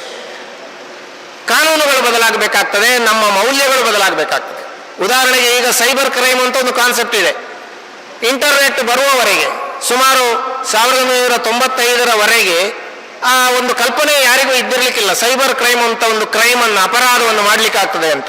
ಮೊಬೈಲಿನ ಮೂಲಕವೋ ಇಂಟರ್ನೆಟ್ನ ಮೂಲಕವೋ ಬೆದರಿಕೆ ಹಾಕುವುದೋ, ಹಣ ವಸೂಲಿ ಮಾಡುವುದೋ, ಮೋಸ ಮಾಡುವುದೋ, ವಂಚನೆ ಮಾಡುವುದೋ ಇವತ್ತು ಅದು ಮಾಮೂಲಿಯಾಗಿದೆ. ಆದ್ದರಿಂದ ಅದಕ್ಕೆ ಸಂಬಂಧಿಸಿದ ಕಾನೂನು ಬರಬೇಕಾದ್ದು ಅಗತ್ಯ. ಹಿಂದಿನ ಕಾಲದಲ್ಲಿ ಅವರವರ ಕುಲಕಸುಬನ್ನು ಮಾಡುತ್ತಾ ಸ್ವತಂತ್ರವಾಗಿ ಅವರವರಷ್ಟಕ್ಕೆ ಇದ್ದರು. ಆದರೆ ಬ್ರಿಟಿಷರು ಬಂದ ನಂತರ ನಮ್ಮ ಜೀವನ ಕ್ರಮ ಬದಲಾಯಿತು, ಆಧುನಿಕ ಜೀವನ ಕ್ರಮ ಬಂತು. ಆಧುನಿಕ ಜೀವನ ಕ್ರಮ ಅಂದರೆ ಇಂಡಸ್ಟ್ರಿಯಲೈಸೇಷನ್ ಆಯಿತು, ಫ್ಯಾಕ್ಟ್ರಿಗಳು ಬಂದವು. ಕೃಷಿ ಜೀವನ ಮಾಡುವಾಗ ನೀವು ಯಾರನ್ನು ಅವಲಂಬಿಸಬೇಕಾದ ಅವಶ್ಯಕತೆ ಇಲ್ಲ, ನಿಮ್ಮ ಕೆಲಸ ನೀವು ಮಾಡ್ತೀರಿ. ಕುಂಬಾರಿಕೆ ಮಾಡುವವರು ಕುಂಬಾರಿಕೆ ಮಾಡ್ತಾರೆ, ಮರದ ಕೆಲಸ ಮಾಡುವವರು ಮರದ ಕೆಲಸ ಮಾಡ್ತಾರೆ.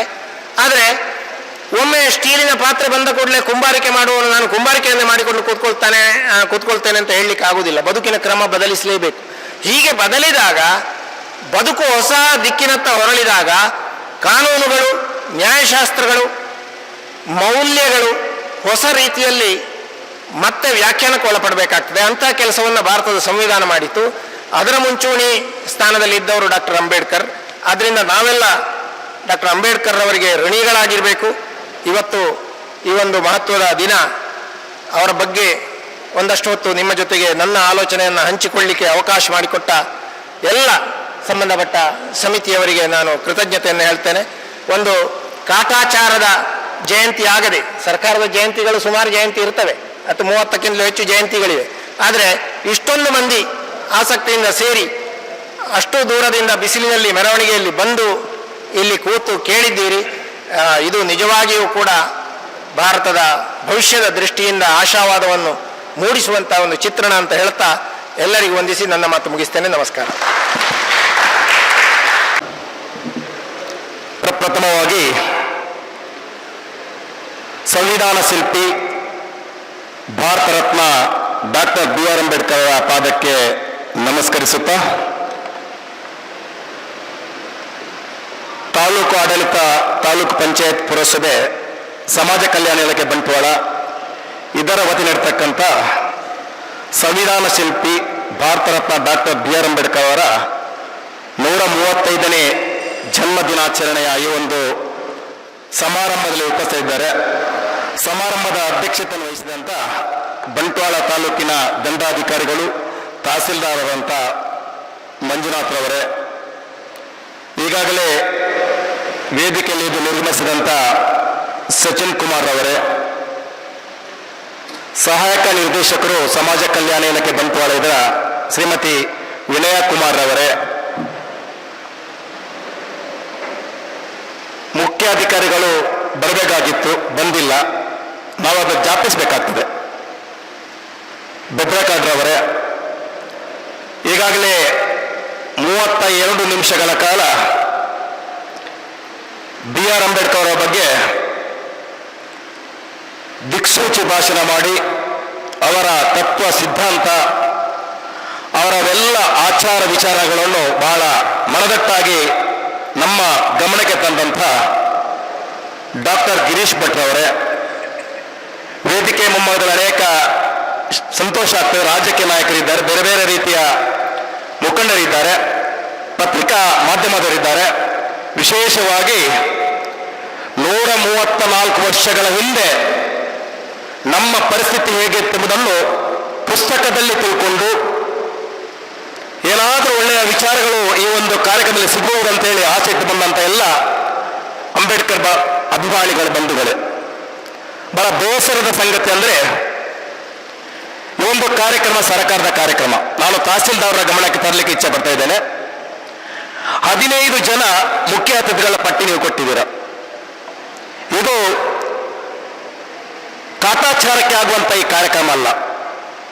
ಡಾಕ್ಟರ್ BR ಅಂಬೇಡ್ಕರ್ ಅವರ ಏನು ಯೋಚನೆ ತತ್ವ ಸಿದ್ಧಾಂತಗಳಿವೆ ಅದೆಲ್ಲ ಈಗಿನ ಪೀಳಿಗೆಗೆ, ನಮ್ಮ ಮುಂದಿನ ಭವಿಷ್ಯತ್ಗೋಸ್ಕರ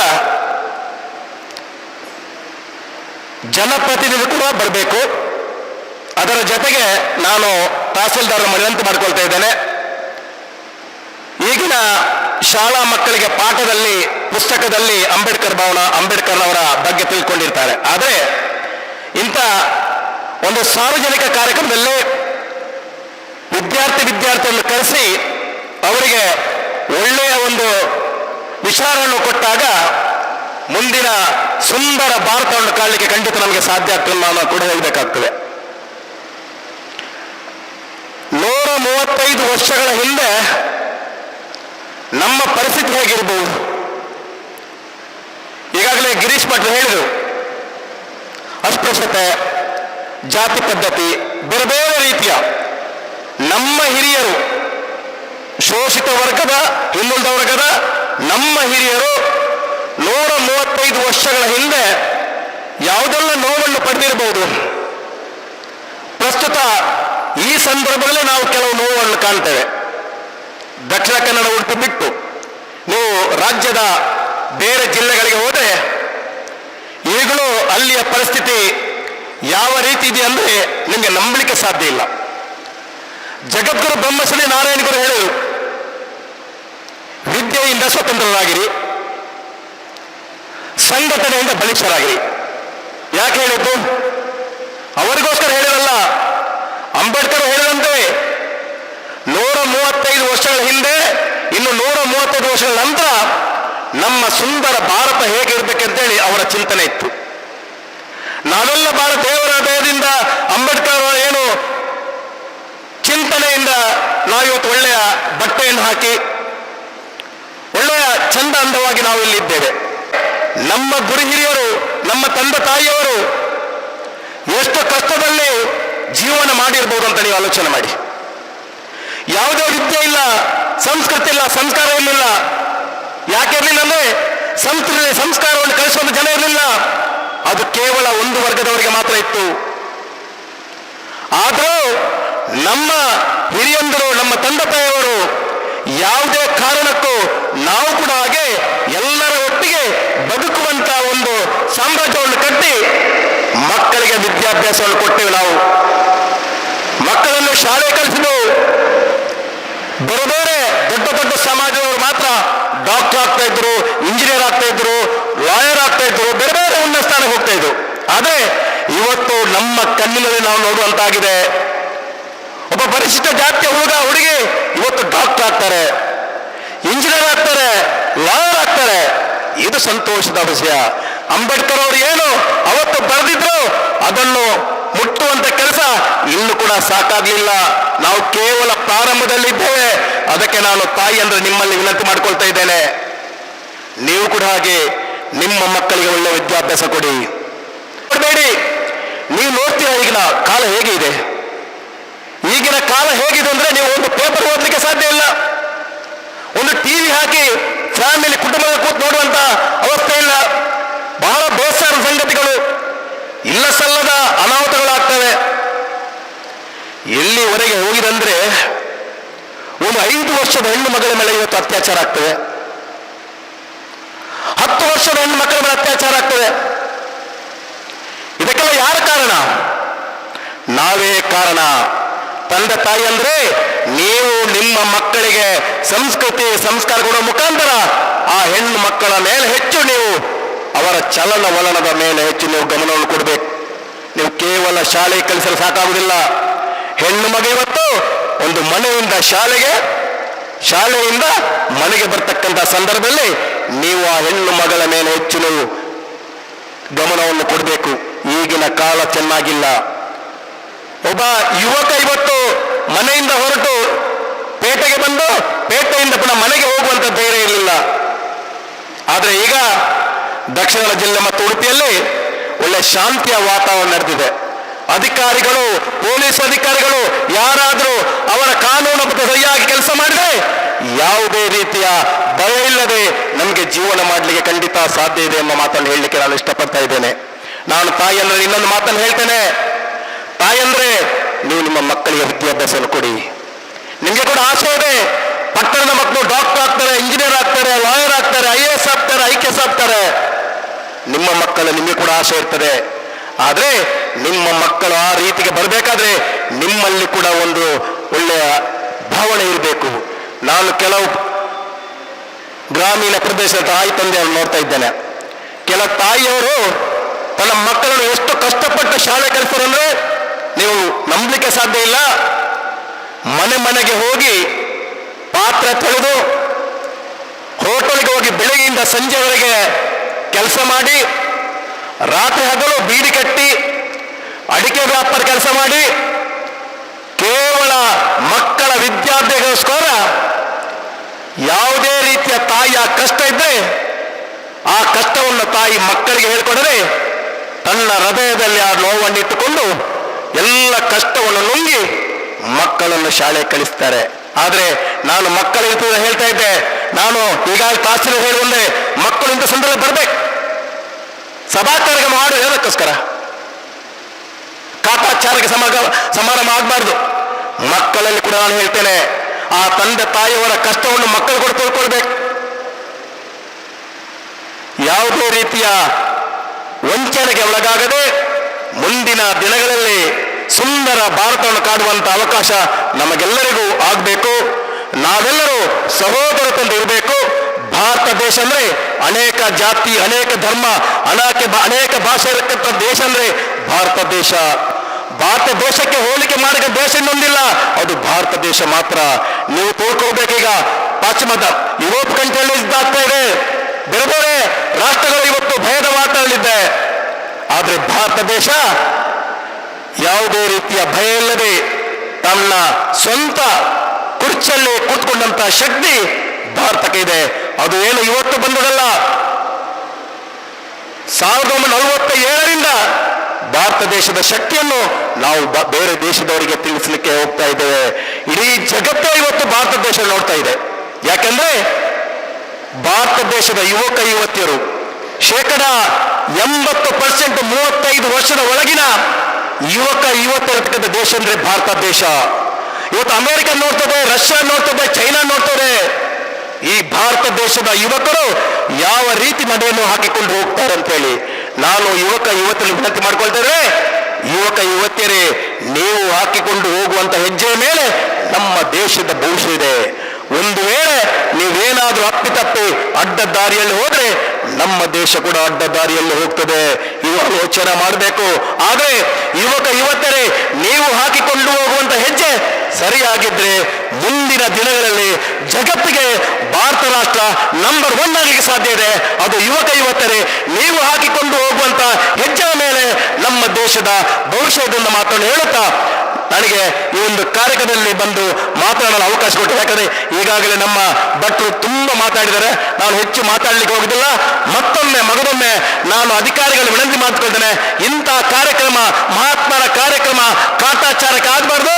ಹೆಚ್ಚಿನ ವಿದ್ಯಾರ್ಥಿನಿಯರ ಗಮನಕ್ಕೆ ಬರತಕ್ಕಂಥ ಈ ಒಂದು ಕಾರ್ಯಕ್ರಮ ಆಗಿ ಮುಂದಿನ ದಿನಗಳಲ್ಲಿ ಸುಂದರ ಭಾರತವನ್ನು ಕಾಡುವಂತ ಅವಕಾಶ ನಮಗೆಲ್ಲರಿಗೂ ಒದಗದಂತ ಆಲಿಸ್ತಾ ಈ ಮಾತನ್ನು ಮಕ್ಕಳು ಜೈ ಹಿಂದ್ ಜೈ ಭೀಮ್. ಧನ್ಯವಾದಗಳು ಬೇಬಿ ಕುಮಾರ್ ಇವರಿಗೆ.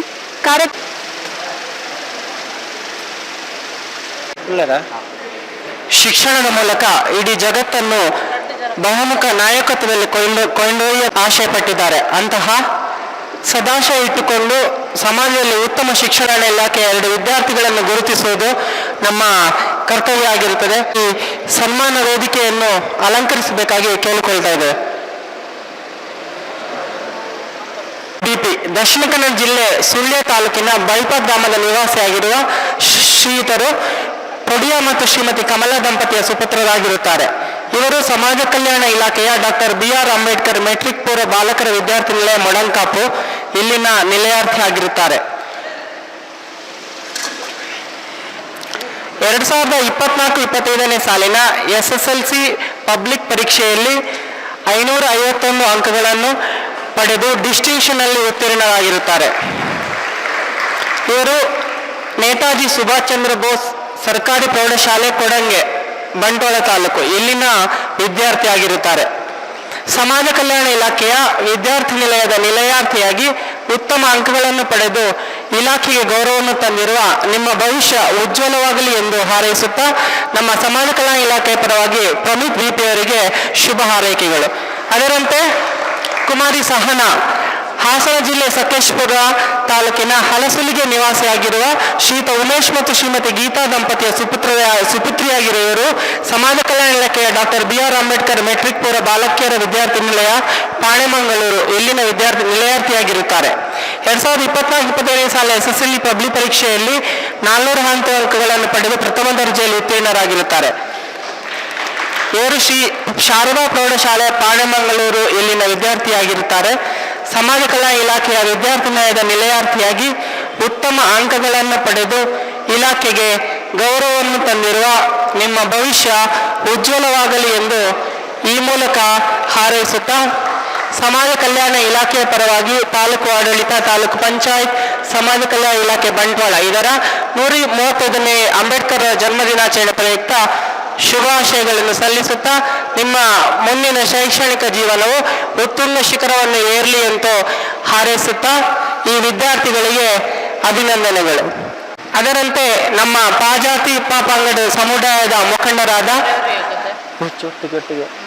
ಶ್ರೀಯುತ ಬೇಬಿ ಮೈರನ್ ಪಾದೆಯವರು ವೇದಿಕೆಗೆ ಆಗಮಿಸಬೇಕಾಗಿ ವಿನಂತಿ.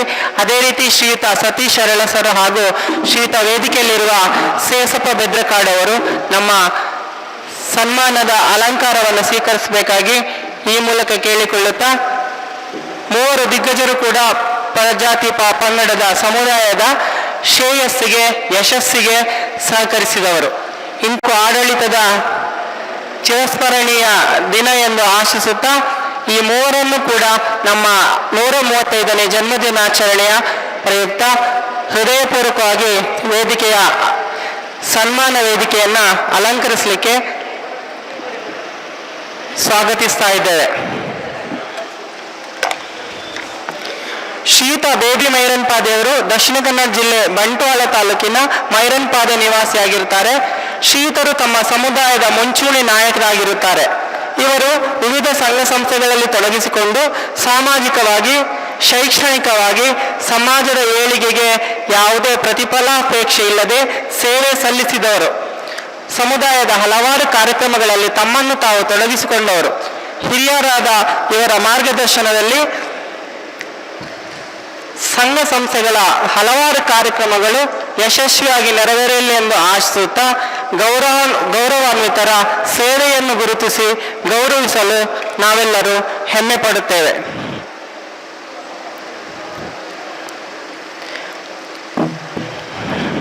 ಶ್ರೀಯುತ ಸತೀಶ್ ಅರಳಸರ್ ದಕ್ಷಿಣ ಕನ್ನಡ ಜಿಲ್ಲೆಯ ಬಂಟ್ವಾಳ ತಾಲೂಕಿನ ಅರಳ ಗ್ರಾಮದ ಆಲ್ಮುಡೆ ನಿವಾಸಿಯಾಗಿರುವ ಶ್ರೀಯುತರು ರಾಮಬಂಗೇರವರ ಸುಪುತ್ರರಾಗಿರುತ್ತಾರೆ. ವಿವಿಧ ಸಂಘ ಸಂಸ್ಥೆಗಳಲ್ಲಿ ಅಧ್ಯಕ್ಷ, ಕಾರ್ಯದರ್ಶಿ ಮತ್ತು ಸದಸ್ಯರಾಗಿ ಅನೇಕ ಹುದ್ದೆಗಳಲ್ಲಿ ಸಕ್ರಿಯ ಸೇವೆ ಸಲ್ಲಿಸಿದವರು. ಗೌರವಾನ್ವಿತರು ಸಾಮಾಜಿಕ, ಧಾರ್ಮಿಕ, ಆರ್ಥಿಕ ಮತ್ತು ಶೈಕ್ಷಣಿಕ ಕ್ಷೇತ್ರಗಳಲ್ಲಿ ಸೇವೆ ಸಲ್ಲಿಸಿರುತ್ತಾರೆ. ಸ್ವರ ಸಂಗಮ ಮೆಲೋಡಿಸ್ ಕರಾವಳಿ ಗಾನ ಕೋಗಿಲೆ ಇದರ ಸ್ಥಾಪಕರು ಹಾಗೂ ಗಾಯಕರಾಗಿ ಪ್ರತಿಭಾನ್ವಿತ ಕಲಾವಿದರಾಗಿ ಪ್ರಶಂಸೆ ಹೊಂದಿರುತ್ತಾರೆ. ಗೌರವಾನ್ವಿತರ ಸೇವೆಯನ್ನು ಗುರುತಿಸಿ ಗೌರವಿಸಲು ನಾವೆಲ್ಲರೂ ಹೆಮ್ಮೆ ಪಡುತ್ತಿದ್ದೇವೆ. ಶ್ರೀಯುತ ಸೇಸಪ್ಪ ಬೆದ್ರಕಾಡು ದಕ್ಷಿಣ ಕನ್ನಡ ಜಿಲ್ಲೆಯ ವಿಟ್ಲಮಡ್ನೂರು ಗ್ರಾಮದ ಬೆದ್ರಕಾಡು ಎಂಬಲ್ಲಿ ನಿವಾಸಿಯಾಗಿರುವ ಶ್ರೀಯುತ ದಿವಂಗತ ಕುಟ್ಟಿ ಮತ್ತು ದಿವಂಗತ ಗಿರಿಜಾ ಇವರ ಪುತ್ರರಾಗಿರುತ್ತಾರೆ.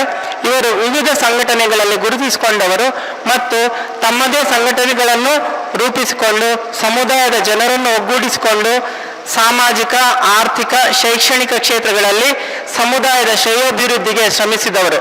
ಇವರ ಮಾರ್ಗದರ್ಶನ ಮತ್ತು ಮುಂದಾಳತ್ವದ ನಾಯಕತ್ವದಲ್ಲಿ ಸಮಾಜದ ಬಡ ಕುಟುಂಬದ ಜನರು ಉನ್ನತ ಏಳಿಗೆಯನ್ನು ಹೊಂದಲಿ ಎಂದು ಆಶಿಸುತ್ತಾ ಗೌರವಾನ್ವಿತರ ಸೇವೆಯನ್ನು ಗುರುತಿಸಿ ಗೌರವಿಸಲು ನಾವೆಲ್ಲರೂ ಹೆಮ್ಮೆ ಪಡುತ್ತಿದ್ದೇವೆ. ತಾಲೂಕು ಆಡಳಿತ, ಸಮಾಜ ಕಲ್ಯಾಣ ಇಲಾಖೆ, ತಾಲೂಕು ಪಂಚಾಯತ್, ಪುರಸಭೆ ಬಂಟ್ವಾಳ ಇದರ ವತಿಯಿಂದ ಎಲ್ಲರೂ ಕೂಡ ಈ ಸನ್ಮಾನ ಕಾರ್ಯಕ್ರಮದಲ್ಲಿ ಇವರ ಏಳಿಗೆಯನ್ನು ಬಯಸುತ್ತಾ ಶುಭವಾಗಲಿ ಎಂದು ಹಾರೈಸುತ್ತಿದ್ದೇವೆ.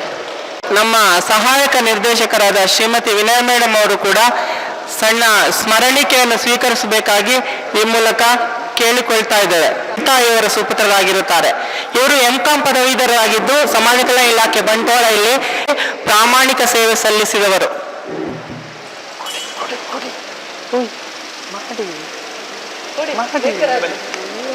ಮತ್ತು ಮಕ್ಕಳ ಕಲ್ಯಾಣ ಇಲಾಖೆ ಮಂಗಳೂರು ಇಲ್ಲಿ ತಾಲೂಕು ಸಂಯೋಜಕರಾಗಿ ಕರ್ತವ್ಯ ನಿರ್ವಹಿಸಿ ಪ್ರಸ್ತುತ ಬುಡಕಟ್ಟು ಸಂಶೋಧನಾ ಕೇಂದ್ರ ಮೈಸೂರು ಇದರ ಸಹಯೋಗದಲ್ಲಿ ಡಾಟಾ ಕಲೆಕ್ಟರ್ ಹುದ್ದೆಯಲ್ಲಿ ಕರ್ತವ್ಯ ನಿರ್ವಹಿಸಿರುತ್ತಾರೆ.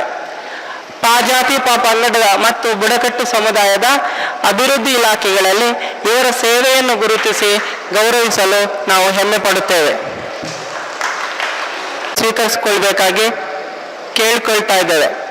2024ರಿಂದ 1924ರವರೆಗೆ ಕಚೇರಿ ಅಧೀಕ್ಷಕರಾಗಿ ಸೇವೆ ಸಲ್ಲಿಸಿ ಪ್ರಸ್ತುತ ಇದೇ ಇಲಾಖೆಯಲ್ಲಿ ಸಹಾಯಕ ನಿರ್ದೇಶಕರಾಗಿ ಮುಂಬಡ್ತಿ ಹೊಂದಿ ಅಧಿಕಾರಿಯಾಗಿ ಸೇವೆ ಸಲ್ಲಿಸುತ್ತಿದ್ದಾರೆ. ಇವರ ಸೇವಾವಧಿಯಲ್ಲಿ ಇಲಾಖೆಯು ಉತ್ತಮ ಸೇವೆಯನ್ನು ನೀಡಿ ಪ್ರಗತಿ ಹೊಂದಲಿ ಎಂದು ಆಶಿಸುತ್ತಾ ನಿಮ್ಮನ್ನು ಗೌರವಿಸಲು ಹೆಮ್ಮೆ ಪಡುತ್ತಾ ಇದ್ದೇವೆ.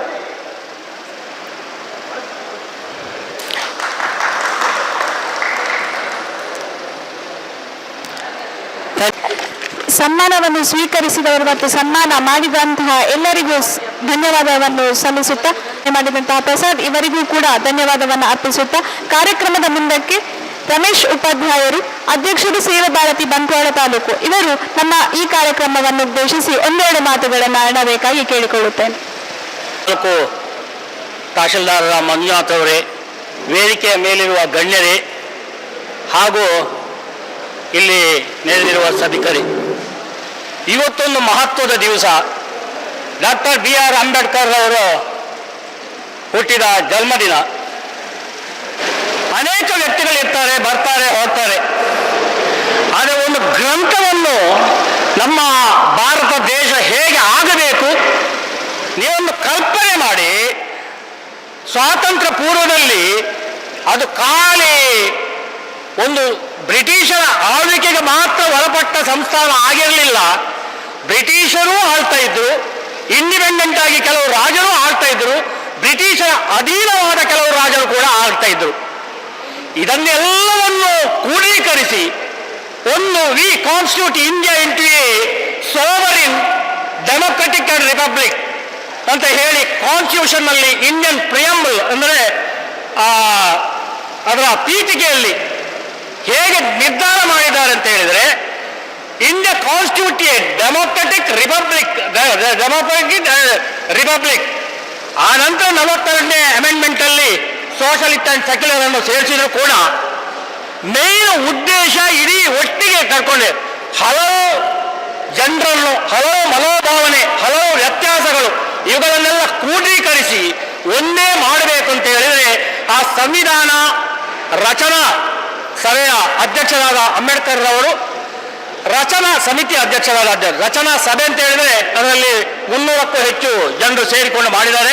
2 ವರ್ಷದ 299 ದಿವಸಗಳ ಸುದೀರ್ಘವಾದ ಒಂದು ಕಾಲಾವಧಿಯಲ್ಲಿ ಇವರು ಹೇಳಿದಾಗೆ ಲೆಕ್ಚರ್ ಹೇಳಿದಾಗೆ 167 ಬೈಠಕ್ಗಳನ್ನು ಮಾಡಿ ಈ ಸಂವಿಧಾನವನ್ನು ರಚನೆ ಮಾಡಿದ್ದಾರೆ. ಅಂಬೇಡ್ಕರ್ ಅವರು ಹುಟ್ಟಿದ ದಿನಾಂಕ ಅಥವಾ ಹುಟ್ಟಿದ ಸಮಯಗಳಲ್ಲಿ ಭಾರತ ಹೇಗಿತ್ತು ಎಂದು ಕಲ್ಪಿಸಿಕೊಂಡ್ರೆ ಆ ಕಾನ್ಸ್ಟಿಟ್ಯೂಷನ್ ಇಂದ ಏನು ಆಗಿದೆ ಎಂಬುದನ್ನು ನಾವು ಮನವರಿಕೆ ಮಾಡಲಿಕ್ಕೆ ಆಗ್ತಾ ಇರ್ತದೆ. ಯಾರಿಗೂ ಯಾವುದೂ ಶಾಶ್ವತವಲ್ಲ. ಈ ಇಂಡಿಯನ್ ಕಾನ್ಸ್ಟಿಟ್ಯೂಷನ್ ಇದು ನಾವು ಈ ದೇವಮಾತೆ ಆಟದಲ್ಲಿ ಹೇಳ್ತೇವಲ್ಲ, ಬ್ರಹ್ಮನಿಗೊಂದು ಕೆಲಸ, ವಿಷ್ಣುವಿಗೆ ಒಂದು ಕೆಲಸ, ಈಶ್ವರನಿಗೆ ಒಂದು ಕೆಲಸ ಅಂತೇಳಿ. ಅದೇ ರೀತಿ ಇಲ್ಲಿ ಕೂಡ ನ್ಯಾಯಾಂಗ, ರಾಜ್ಯಾಂಗ ಮತ್ತು ಶಾಸಕಾಂಗ ಅಂತೇಳಿ 3 ವಿಭಾಗಗಳನ್ನು ಮಾಡಿದ್ದಾರೆ. ಒಬ್ಬರ ಮೇಲೆ ಒಬ್ಬರು ಸವಾರಿ ಮಾಡುವಂತಿಲ್ಲ. ಅವರವರ ಕೆಲಸಗಳನ್ನು ಅವರವರು ಮಾಡಬೇಕು. ಮಾಡದೇ ಇದ್ರೆ ತಪ್ಪಿದರೆ ಕಾನ್ಸ್ಟಿಟ್ಯೂಷನ್ ಈ ದೇವಿ ಬರ್ತಾರೆ. ಕಾನ್ಸ್ಟಿಟ್ಯೂಷನ್ನಲ್ಲಿ ಒಂದು ವ್ಯವಸ್ಥೆಗಳು ಅಂತ ಇರ್ತದೆ. ಈಗ ನೋಡಿ, ಇತ್ತೀಚೆಗೆ ಒಂದು ಜಡ್ಜರೇ ಏನೋ ಒಂದು ದೊಡ್ಡ ಪ್ರಕರಣದಲ್ಲಿ ಸಿಕ್ಕಿಬಿದ್ರು. ಶಾಸಕಾಂಗ ಆಗಲಿ ಅಥವಾ ನ್ಯಾಯಾಂಗ ಆಗಲಿ ಅದನ್ನು ತೆಗಿಲಿಕ್ಕೆ ಆಗ್ತದ? ಇಲ್ಲ. ರಾಜ್ಯಾಂಗದಲ್ಲಿ ಲೋಕಸಭೆಯಲ್ಲಿ ಅದು ಅವರನ್ನು ಇಂಪೀಚ್ಮೆಂಟ್ ಮಾಡಿ ಅವರನ್ನು ತೆಗೆದು ಅಂದರೆ ಎಷ್ಟು ಕಷ್ಟ ಇದೆ ಒಂದು ವ್ಯಕ್ತಿಯನ್ನು ಆಚೀಚೆ ಮಾಡಲಿಕ್ಕೆ. ಈಗ ಒಂದು ಪ್ರಧಾನ ಮಂತ್ರಿಯ ಹುದ್ದೆಯಲ್ಲಿರುವಾಗ ಒಬ್ಬರು ತಪ್ಪು ಮಾಡಿದರೆ ಯಾರಾದರೂ ತೆಗೆಯಕ್ಕೆ ಬರ್ತದ? ಇಲ್ಲ. ನಿಮ್ಮ ನ್ಯಾಯಾಂಗ ಕೂಡ ಅವರ ಆ ಹುದ್ದೆಯಲ್ಲಿರುವಾಗ ಅವರ ಮೇಲೆ ಕೇಸ್ ಮಾಡಲಿಕ್ಕೆ ಆಗ್ತಾ ಇಲ್ಲ.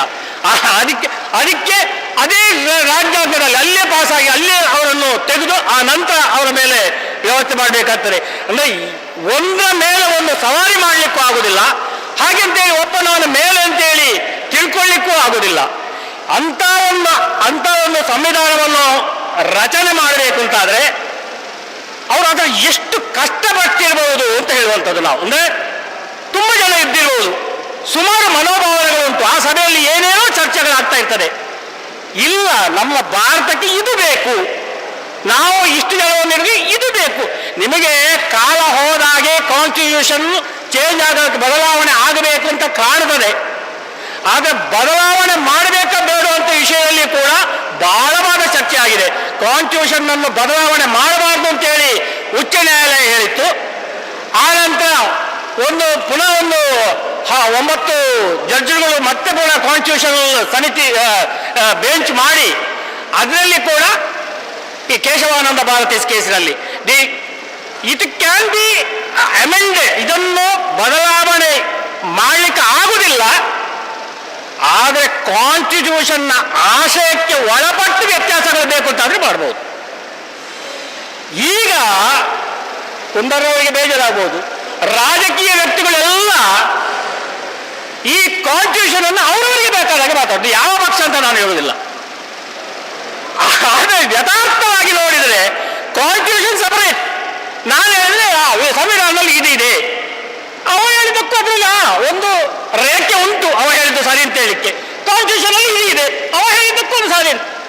ನಿಜವಾಗಿ ಅಂಬೇಡ್ಕರ್ ಅವರು ರಚಿಸಿದ ಕಾನ್ಸ್ಟಿಟ್ಯೂಷನ್ ಅಲ್ಲಿ ಇಂಡಿಯದ ಪಾತ್, ದಾರಿ ಯಾವ ರೀತಿ ಹೋಗಬೇಕು ಅಂತ ಹೇಳುವ ವಿಷಯವನ್ನು ನಿರ್ದಿಷ್ಟವಾಗಿ ಹೇಳಿದ್ದಾರೆ. ಅದನ್ನು ತಪ್ಪಿ ಹೋದರೆ ಇದು ಕೌಂಚಿ ಬೀಳ್ತದೆ, ಈ ವ್ಯವಸ್ಥೆಯೇ ಒಂದು ಕೌಂಚಿ ಬೀಳ್ತದೆ. ಅದರಲ್ಲಿ ಪ್ರತಿಯೊಂದು ವ್ಯವಸ್ಥೆ ಸಾಮಾಜಿಕವಾಗಿ ಆಗಲಿ, ಅದು ಮದುವೆ ಯಾವಾಗ ಆಗಬೇಕು ಅಂತಾಗಲಿ, ಅಥವಾ ಕಾನೂನು ಹೇಗೆ ಇರಬೇಕಂತಾಗಲಿ, ದೇವರನ್ನು ಹೇಗೆ ಪೂಜಿಸಬೇಕು ಅಂತಾಗಲಿ, ಎಲ್ಲದರಲ್ಲಿ ಉಂಟು. ಅವರವರ ಧರ್ಮವನ್ನು ಅವರವರು ಈ ಚೌಕಟ್ಟಿನ ಒಳಗೆ ಹೇಗೆ ನಿರ್ಧಾರ ಮಾಡಬೇಕು ಅಂತ ಹೇಳುವಂಥ ವಿಷಯಗಳು ಕೂಡ ಆ ಕಾನ್ಸ್ಟಿಟ್ಯೂಷನ್ನಲ್ಲಿ ಕಂಪ್ಲೀಟ್ ಆಗಿ ಉಂಟು. ಇಂಥ ಮಹಾನ್ ವ್ಯಕ್ತಿ, ನಾನು ಆಗಲೇ ಹೇಳಿದಾಗೆ ಅಂದಿನ ಪರಿಸ್ಥಿತಿಯನ್ನು ನೋಡಿದರೆ ಅವತ್ತು ಕೆಲವು ಜನಾಂಗಗಳನ್ನು ಅವರನ್ನು ನಿಕೃಷ್ಟ ಮಾಡುವಂಥದ್ದು, ಆಮೇಲೆ ಕೆಲವು ಅಂಥ ಸಂದರ್ಭದಲ್ಲಿ ಕಲ್ಪನೆ ಶತಮಾನಗಳ ಹಿಂದೆ ಹೇಗಿರಬಹುದು, ಅಂತಹ ಸಂದರ್ಭದಲ್ಲಿ ಇದರಲ್ಲಿ ಮಧ್ಯಪ್ರದೇಶದಲ್ಲಿ ಓದಿ, ಮಹಾರಾಷ್ಟ್ರದಲ್ಲಿ ವಿದ್ಯೆ ಕಲಿತು, ಕ್ಯಾಂಬ್ರಿಡ್ಜ್ ಯೂನಿವರ್ಸಿಟಿಯಲ್ಲಿ ಡಿಗ್ರಿ ಪಡ್ಕೊಂಡು ಅಷ್ಟು ಇಂಟರ್ನ್ಯಾಷನಲ್ ಆಗಿ ವಿದ್ಯೆಗಳನ್ನು ಕಲಿತು ಅದನ್ನು ಕೂಡ ಅವರ ಫ್ಯಾಮಿಲಿಗೆ ಅವರು ಉಪಯೋಗಿಸಲಿಲ್ಲ. ಇಂಡಿಯಕ್ಕೋಸ್ಕರ, ಅದನ್ನು ಸಮಾಜಕ್ಕೋಸ್ಕರ ಅವರು ಹಾಕಿದೆ. ವೈಸರಾಯಿಯವರ, ಬ್ರಿಟಿಷರ ಲಾಸ್ಟ್ ವೈಸರಾಯಿಯವರ ಅವರ ಕಮಿಟಿಯಲ್ಲಿ ಕೂಡ ಇವರನ್ನು ಸಲಹೆಗಾರರಾಗಿ ಸೇರಿಸಿ ಕಾನೂನಿನ ಬಗ್ಗೆ ಅವರ ಹತ್ರ ಕೇಳ್ತಾ ಇದ್ರು. 1942ರಿಂದ 1946ರವರೆಗೆ ಇದು ವೈಸರಾಯಿಯವರ ರಾಜ್ಯಭಾರಿ ಕೂಡ ಅವರು ಅದಕ್ಕೆ ಒಂದು ಕಾನೂನು ಸಲಹೆಗಾರರು. ಹಾಗೆ ಮತ್ತೆ 47ಕ್ಕೆ ಸ್ವಾತಂತ್ರ್ಯ ಮತ್ತು ನಮ್ಮ ಪ್ರಥಮ ಕಾನೂನು ಸಚಿವರು ಅವರೇ ಆಗಿದ್ದರು. ಅದೇ ಅವರ ಕಾನೂನು ಸಚಿವರಾಗಿ ಅವರು ಕಾನ್ಸ್ಟಿಟ್ಯೂಷನ್ ಅನ್ನು ಲೋಕಸಭೆಯಲ್ಲಿ ಮಂಡನೆ ಮಾಡಿದಂಥದ್ದು. ಅದನ್ನು ನಾವು ತಗೊಂಡ ದಿವಸ ಅದು 1950 ಅಲ್ಲ, 1949 ನವೆಂಬರ್ 26. ಮತ್ತೆ 2 ತಿಂಗಳ ನಂತರ 50 ಜನವರಿ 26ಕ್ಕೆ ಅದರ ಫುಲ್ ಪ್ಲೆಡ್ಜ್ಡ್ ಅದು ಲೋಕಸಭೆಯಲ್ಲಿ ಪಾಸಾಗಿ ಬಂತು. ಅದನ್ನು ಲೋಕಸಭೆಗೆ ಇಂಟ್ರೊಡ್ಯೂಸ್ ಮಾಡಿದಂಥದ್ದು ಅದು ನವೆಂಬರ್ 1949. ಆಗ ಕೆಲವನ್ನು ಮಾತ್ರ ಓಡಿಸಿದಕ್ಕೆ ತಂದು ಮತ್ತು ಉಳಿದದ್ದನ್ನೆಲ್ಲ ಮತ್ತೆ ತಂದರು. ಅವರಿಗೆ ಒಂದು ಮನೋಭಾವ ಇತ್ತು, ನಮ್ಮ ಹಿಂದೂ ಕೋಡ್ ತರಬೇಕು ಅಂತೇಳಿ. 1956ರಲ್ಲಿ ನಮ್ಮ ಹಿಂದೂ ಕೋಡ್ ಪಾಸ್ ಆಯ್ತಲ್ಲ, ಇದು ತರಬೇಕು ಅಂತ ಅವರಿಗೆ ಬಹಳ ಆಸೆ ಇತ್ತು. ಆದರೆ ಅವರ ಅಂತ್ಯದವರೆಗೂ ಅದನ್ನು ಪಾಸ್ ಮಾಡಲಿಕ್ಕೆ ಲೋಕಸಭೆಯಲ್ಲಿ ಆಗಿರಲಿಲ್ಲ. ಅಂದರೆ ಚಿಂತನೆಗಳು ಬಹಳ ವ್ಯತ್ಯಾಸಗಳಿರ್ತದೆ. ಅವರು ನಮಗೊಂದು ಬೇಜಾರು ಅಂತ ಹೇಳಿದ್ರೆ ಲಾಸ್ಟ್ ಒಂದು 6 ತಿಂಗಳ ಮೊದಲು ಸಾಯುವ ಅವರು ಬೌದ್ಧ ಧರ್ಮವು ನಮ್ಮ ಹಿಂದೂ ಕೋಡ್ನ ಪ್ರಕಾರ 1956ರಲ್ಲಿ ಪಾಸಾದ ಹಿಂದೂ ಕೋಡಿನ ಪ್ರಕಾರ ಅವರು ಕೂಡ ಸಿಖ್ ಬೌದ್ಧರು ಅವರಿಗೆ ಎಲ್ರಿಗೂ ಈ ಹಿಂದೂ ಲಾವೇ ಅಪ್ಲಿಕೇಬಲ್ ಎಲ್ಲರಿಗೂ. ಆದರೆ ಲಾಸ್ಟ್ ಬಂದವರು ಆಗ ಲೆಕ್ಚರ್ ಹೇಳಿದಾಗೆ ಲಾಸ್ಟ್ ಮೂಮೆಂಟ್ ಅದರಲ್ಲಿ ಜಾತೀಯತೆ, ತಾರತಮ್ಯ, ಮತ್ತೊಂದು ವ್ಯತ್ಯಾಸಗಳು, ಪೂಜೆ ಮಾಡಲಿಕ್ಕೆ ಈ ಪದ್ಧತಿ ಮತ್ತೊಂದು ಯಾವುದು ಇಲ್ಲದ್ದು ಅನ್ನೋರಿಗೆ ಬೌದ್ಧ ಧರ್ಮ ಅಂತ ಕಂಡಿತ್ತು. ಹಾಗೆ ಬೌದ್ಧ ಧರ್ಮಕ್ಕೆ ಅವರು ಅಟ್ಯಾಚ್ ಆದರು. ನಾವು ಹಲವು ವರ್ಷಗಳಿಂದ ನಾವು ಹಲವು ಕಾರ್ಯಕ್ರಮಗಳನ್ನು ಮಾಡ್ತಾ ಇದ್ದೇವೆ. ನಾವು ನಮ್ಮದು ಸೇವಾ ಭಾರತ್ ಅಂತೇಳಿ ಸಂಸ್ಥೆ. ಈ ವರ್ಷ ಕೂಡ ಬಹಳ ವಿಜೃಂಭಣೆಯಿಂದ ನಾವೊಂದು ಅಂಬೇಡ್ಕರ್ ಅವರ ಜಯಂತಿಯನ್ನು ಆಚರಿಸಬೇಕು, ಈ ಸಮಾಜಕ್ಕೆ ಅಂಬೇಡ್ಕರ್ ಅವರ ಕೊಡುಗೆಗಳನ್ನು ಒತ್ತಿ ಒತ್ತಿ ಹೇಳಬೇಕು ಅಂತೇಳಿ ನಾವು ನಿರ್ಧಾರ ಮಾಡಿದಾಗ ಸರ್ಕಾರದವರು ಹೇಳಿದ್ರು ನಾವು ಮಾಡುವಾಗ ನೀವು ಕೈ ಜೋಡಿಸಿ ಅಂತೇಳಿ. ಹಾಗೆ ಅವರು ಉತ್ತಮವಾದ ಕಾರ್ಯಕ್ರಮ ಮಾಡುವಾಗ ನಮ್ಮನ್ನು ಕೂಡ ಒಂದು ನೂಲಿನ ರೂಪದಲ್ಲಿ, ಮಲ್ಲಿಗೆಯ ಹಾರದಲ್ಲಿ ನಮ್ಮನ್ನು ಕೂಡ ಸೇರಿಸಿಕೊಂಡು ಈ ಒಂದು ಉತ್ತಮವಾದ ಕಾರ್ಯಕ್ರಮವನ್ನು ಮಾಡಿ ನಮಗೂ ಕೂಡ ಒಂದು ಒಳ್ಳೆಯ ಕಾರ್ಯಕ್ರಮದಲ್ಲಿ ಭಾಗವಹಿಸಲಿಕ್ಕೆ. ಯಾಕೆಂತೇಳಿದ್ರೆ ಅಂಬೇಡ್ಕರ್ ಒಂದು ಯುಗ ಪುರುಷ.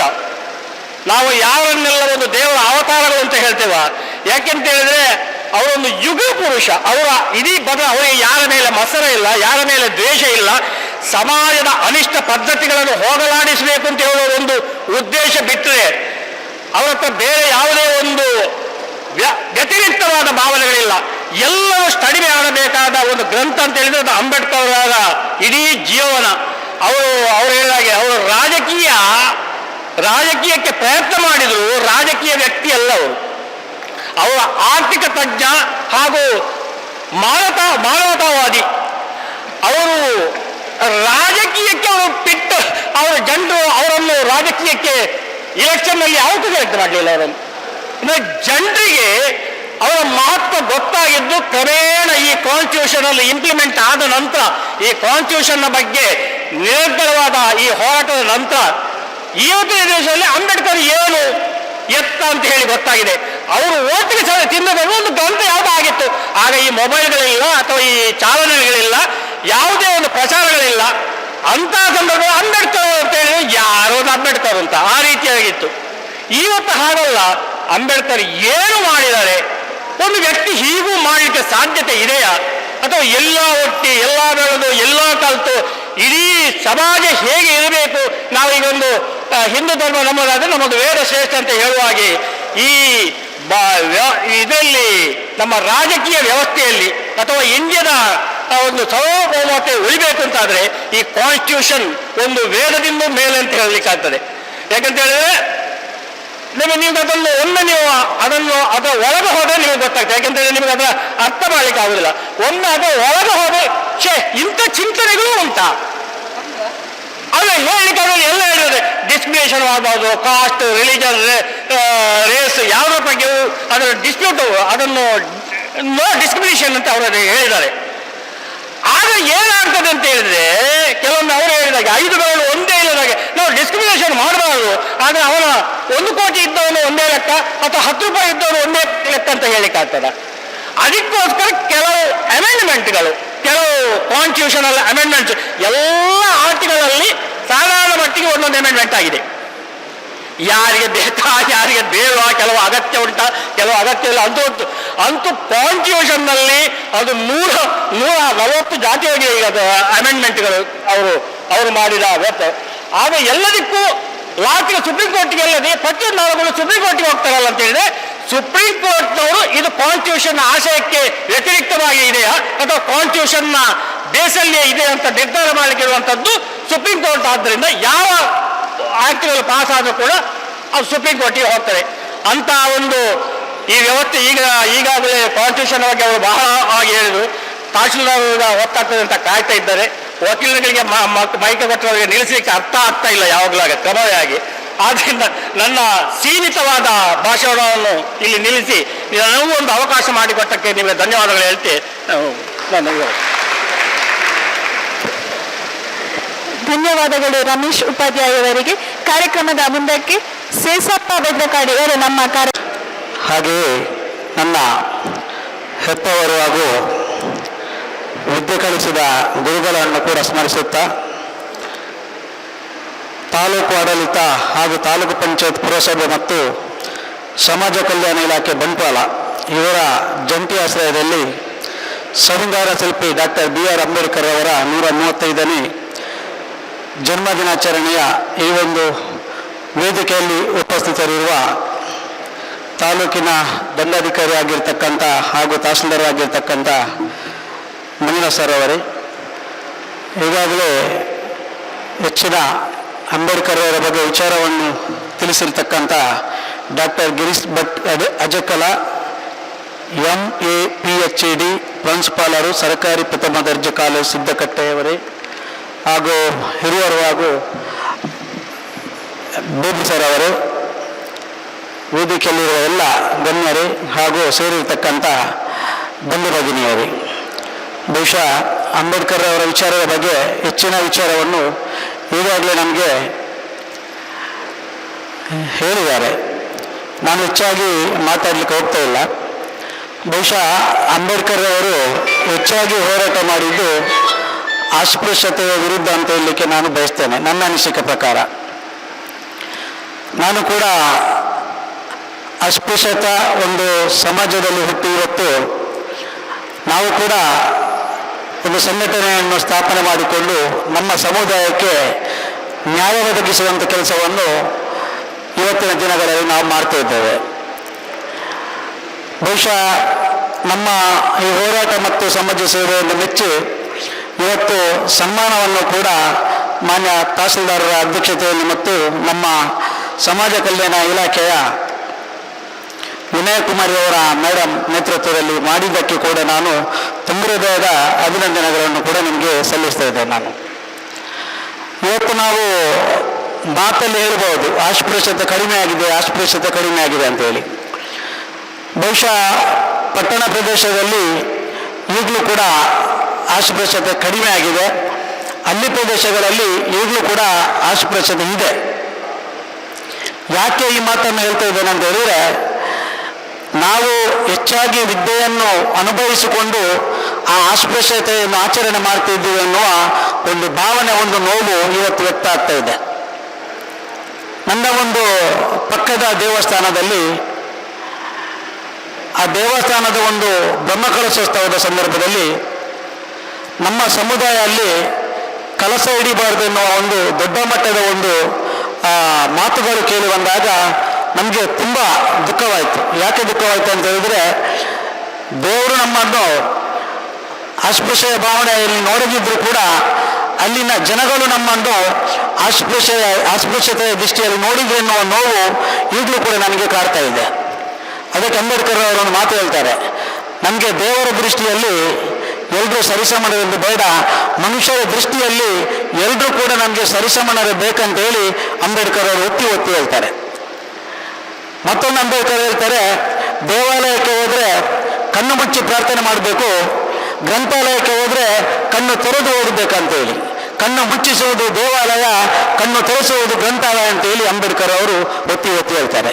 ಯಾಕೆ ಅಂಬೇಡ್ಕರ್ ಈ ಮಾತನ್ನು ಹೇಳಿದ್ರು ಅಂತ ಹೇಳಿದ್ರೆ, ಆ ಸಂದರ್ಭದಲ್ಲಿ ಆ ಸಮಯದಲ್ಲಿ ಅಂಬೇಡ್ಕರ್ಗೆ ಅಸ್ಪೃಶ್ಯತೆಯ ಅನುಭವ, ಆ ನೋವು ಅವರನ್ನು ಅಷ್ಟಾಗಿ ಕಾಡ್ತಾ ಇತ್ತು.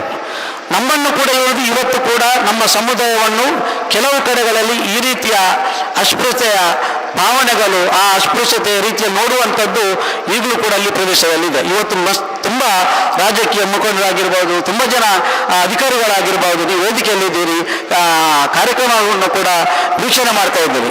ಇಂಥದ್ದಕ್ಕೆ ನಮ್ಮ ಗ್ರಾಮಗಳಲ್ಲಿ ಅವಕಾಶ ಕೊಡದೆ ನಾವೆಲ್ಲರೂ ಕೂಡ ನಾವೆಲ್ಲರೂ ಕೂಡ ಮನುಷ್ಯರೆನ್ನುವ ಭಾವನೆಯಲ್ಲಿ ನಾವು ಕೆಲಸಗಳನ್ನು ಮಾಡಿದಾಗ, ಒಟ್ಟಾಗಿ ಹೋದಾಗ ಒಳ್ಳೆಯ ಒಂದು ಸಮಾಜವನ್ನು ನಿರ್ಮಾಣ ಮಾಡಬಹುದು ಅಂತ ಹೇಳುತ್ತಾ, ಬಹುಶಃ ಈ ಒಂದು ಕಾರ್ಯಕ್ರಮಕ್ಕೆ ನನಗೆ ವೇದಿಕೆ ಇಲ್ಲ, ಆದರೂ ಕೂಡ ನಮ್ಮನ್ನು ವೇದಿಕೆ ಕರೆದಿದ್ದಾರೆ, ಸನ್ಮಾನವನ್ನು ಕೂಡ ಮಾಡಿದ್ದಾರೆ. ನಿಮಗೆ ತುಂಬ ಹೃದಯದ ಅಭಿನಂದನೆಗಳನ್ನು ಸಲ್ಲಿಸುತ್ತಾ ನನ್ನ ಮಾತುಗಳನ್ನು ಕೊನೆಗೊಳಿಸಿದ್ದೇನೆ. ಜೈ ಭೀಮ್, ಜೈ ಕರ್ನಾಟಕ.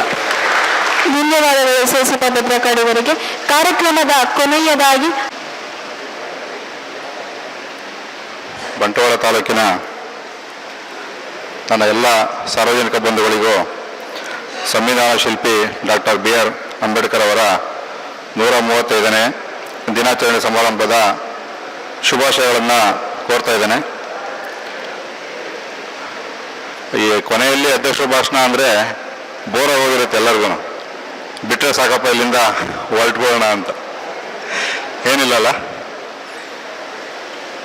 ವೇದಿಕೆ ವೇದಿಕೆ ಮೇಲಿರುವಂತಹ ನನ್ನೆಲ್ಲ ಗಣ್ಯರಿಗೆ, ಹಾಗೆ ವೇದಿಕೆ ಮುಂಭಾಗದಲ್ಲಿರುವಂತಹ ಎಲ್ಲ ಸಾರ್ವಜನಿಕ ಬಂಧುಗಳಿಗೆ, ವಿವಿಧ ಸಂಘಟನೆಯವರಿಗೆ, ಪತ್ರಿಕಾ ಮಿತ್ರರಿಗೆ ಎಲ್ಲರಿಗೂ ಮತ್ತೊಮ್ಮೆ ಅಂಬೇಡ್ಕರ್ ಜಯಂತಿಯವರ ಶುಭಾಶಯವನ್ನು ಕೋರ್ತಾ, ಈಗಾಗಲೇ ಹಲವಾರು ಗಣ್ಯರು ಅಂಬೇಡ್ಕರ್ ಜಯಂತಿಯ ಅಂಬೇಡ್ಕರ್ ಅವರ ಜೀವನ ಚರಿತ್ರೆ ಬಗ್ಗೆ, ಅಂಬೇಡ್ಕರ್ ಅವರ ಒಂದು ಸಂಪೂರ್ಣ ವಿವರವನ್ನು ತಮ್ಮ ಮುಂದೆ ತೆರೆದಿಟ್ಟಿದ್ದಾರೆ.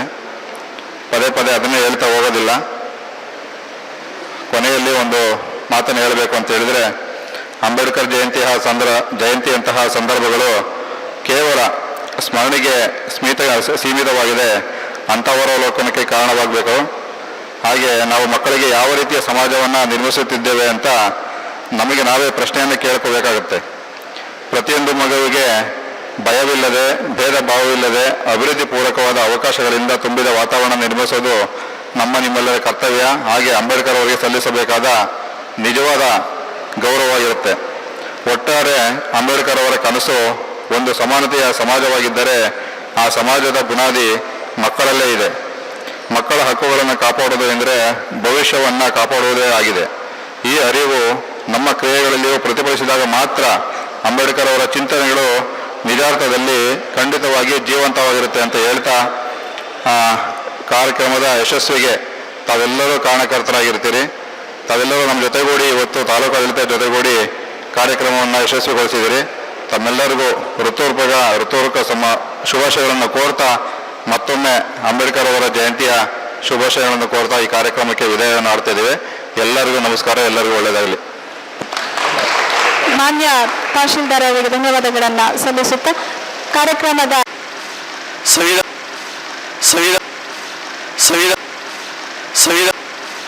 ಸಂವಿಧಾನ ಶಿಲ್ಪಿ ಭಾರತ ರತ್ನ ಡಾಕ್ಟರ್ BR ಅಂಬೇಡ್ಕರ್ ಅವರ 135ನೇ ಜನ್ಮ ದಿನಾಚರಣೆಯ ಈ ಒಂದು ಕಾರ್ಯಕ್ರಮದಲ್ಲಿ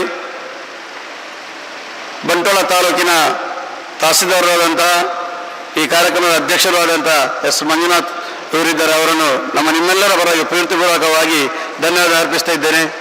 ಅದೇ ರೀತಿ ಈ ಕಾರ್ಯಕ್ರಮಕ್ಕೆ ಉಪನ್ಯಾಸವನ್ನು ನೀಡಿದಂತಹ ಗಿರೀಶ್ ಭಟ್ ಅಜಕಲ, ಪ್ರಾಂಶುಪಾಲರು ಸರ್ಕಾರಿ ಪದವಿಪೂರ್ವ ಕಾಲೇಜ್ ಸಿದ್ದಗಟ್ಟೆ, ಅವರಿಗೆ ಸಹ ಧನ್ಯವಾದ ನೀಡುತ್ತಾ, ಅದೇ ರೀತಿ ಬೇಬಿ ಕುಂದರ್ ನಗರ ಪ್ರಾಧಿಕಾರದ ಅಧ್ಯಕ್ಷರು ಬಂಟ್ವಾಳ, ಇವರಿಗೆ ಸಹ ಹೃತ್ಪೂರ್ವಕ ಧನ್ಯವಾದಗಳು. ಅದೇ ರೀತಿ ಶೇಷಪ್ಪ ಭದ್ರಳ ಇವರಿಗೆ ಸಹ ಧನ್ಯವಾದಗಳು. ಅದೇ ರೀತಿ ಸೇವಾ ಭಾರತೀಯ ಅಧ್ಯಕ್ಷರಾದಂಥ ರಮೇಶ್ ಉಪಾಧ್ಯಾಯರು, ವಕೀಲರು, ಇವರಿಗೆ ಸಹ ತುಂಬರದ ಧನ್ಯವಾದಗಳು. ಅದೇ ರೀತಿ ಮೋಹನ್ ಚೆಂತಿಮಾರ್ ಇವರಿಗೆ ಸಹ ತುಂಬರದ ಧನ್ಯವಾದಗಳು. ಅದೇ ರೀತಿ ಸಮಾಜ ಕಲ್ಯಾಣ ಇಲಾಖೆಯ ನಿರ್ದೇಶಕರು ಆದಂತಹ ವಿನಯ್ ಕುಮಾರಿ ಇವರು ಇದ್ದಾರೆ, ಅವರಿಗೆ ಸಹ ಪ್ರೀತಿಪೂರ್ವಕ ಧನ್ಯವಾದ. ಅದೇ ರೀತಿ ಪತ್ರಕರ್ತರು, ಅದೇ ರೀತಿ ಬಂದಂಥ ಎಲ್ಲ ಜನಪ್ರತಿನಿಧಿಗಳು, ಸಾರ್ವಜನಿಕರು, SC ST ಸಮುದಾಯದ ಎಲ್ಲ ಬಂಧು ಮಿತ್ರರಿಗೆ, ಅದೇ ರೀತಿ ಸೇವಾ ಭಾರತೀಯ ಎಲ್ಲ ಪ್ರಮುಖರಿಗೆ ಪ್ರೀತಿಪೂರ್ವಕವಾಗಿ ಧನ್ಯವಾದ ಅರ್ಪಿಸ್ತಾ ಎಲ್ಲರೂ ಈ ಕಾರ್ಯಕ್ರಮ ಭಾಗವಹಿಸಿದಲ್ಲಿ ಧನ್ಯವಾದಗಳು. ಅಂಬೇಡ್ಕರ್ ಅವರ ಸ್ಮರಣೆಯೊಂದಿಗೆ ಭಾರತದ ಏಳಿಗೆಯಲ್ಲಿ ಅವರ ಪಾತ್ರವನ್ನು ಸವಿವರಾಗಿ ವಿಸ್ತರಿಸಿ ತಿಳಿಸಿದಂತಹ ಮಾನ್ಯ ಉಪನ್ಯಾಸಕರು ಡಾಕ್ಟರ್ ಗಿರೀಶ್ ಭಟ್ ಅಜಕಲ, ಪ್ರಾಂಶುಪಾಲರು ಸರ್ಕಾರಿ ಪ್ರಥಮ ದರ್ಜೆ ಕಾಲೇಜು ಸಿದ್ದಕಟ್ಟೆ, ಇವರಿಗೆ ಮಾನ್ಯ ತಹಶೀಲ್ದಾರರು ಗೌರವಪೂರ್ವಕವಾಗಿ ನಮ್ಮ ಎಲ್ಲ ಇಲಾಖೆಗಳ ಪರವಾಗಿ ಗೌರವ ಸ್ಮರಣಿಕೆಯನ್ನು ನೀಡಬೇಕಾಗಿ ಈ ಮೂಲಕ ಕೇಳಿಕೊಳ್ತಾ ಇದ್ದೇನೆ.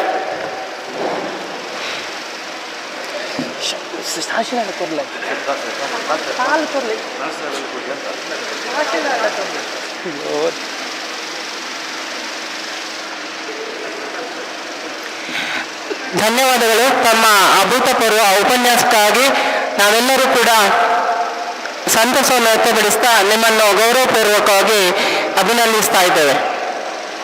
ಅದೇ ರೀತಿ ಈ ದಿನದ ಮಧ್ಯಾಹ್ನದ ಊಟದ ವ್ಯವಸ್ಥೆಯನ್ನು ಮಾಡಿದಂತಹ ಸೇವಾ ಭಾರತಿ ಬಂಟ್ವಾಳ ಇದರ ಜನಗಣ ಮನ ಅಧಿನಾಯಕ ಜಯ ಹೇ ಭಾರತ ಭಾಗ್ಯ ವಿಧಾತ पंजाब सिंधु गुजरात मराठा द्राविड उत्कल गंगा विंध्य हिमाचल यमुना गंगा उच्छल जलधि तरंगा तव शुभ नामे जागे तव शुभाशिष मागे गाहे तव जय गाथा।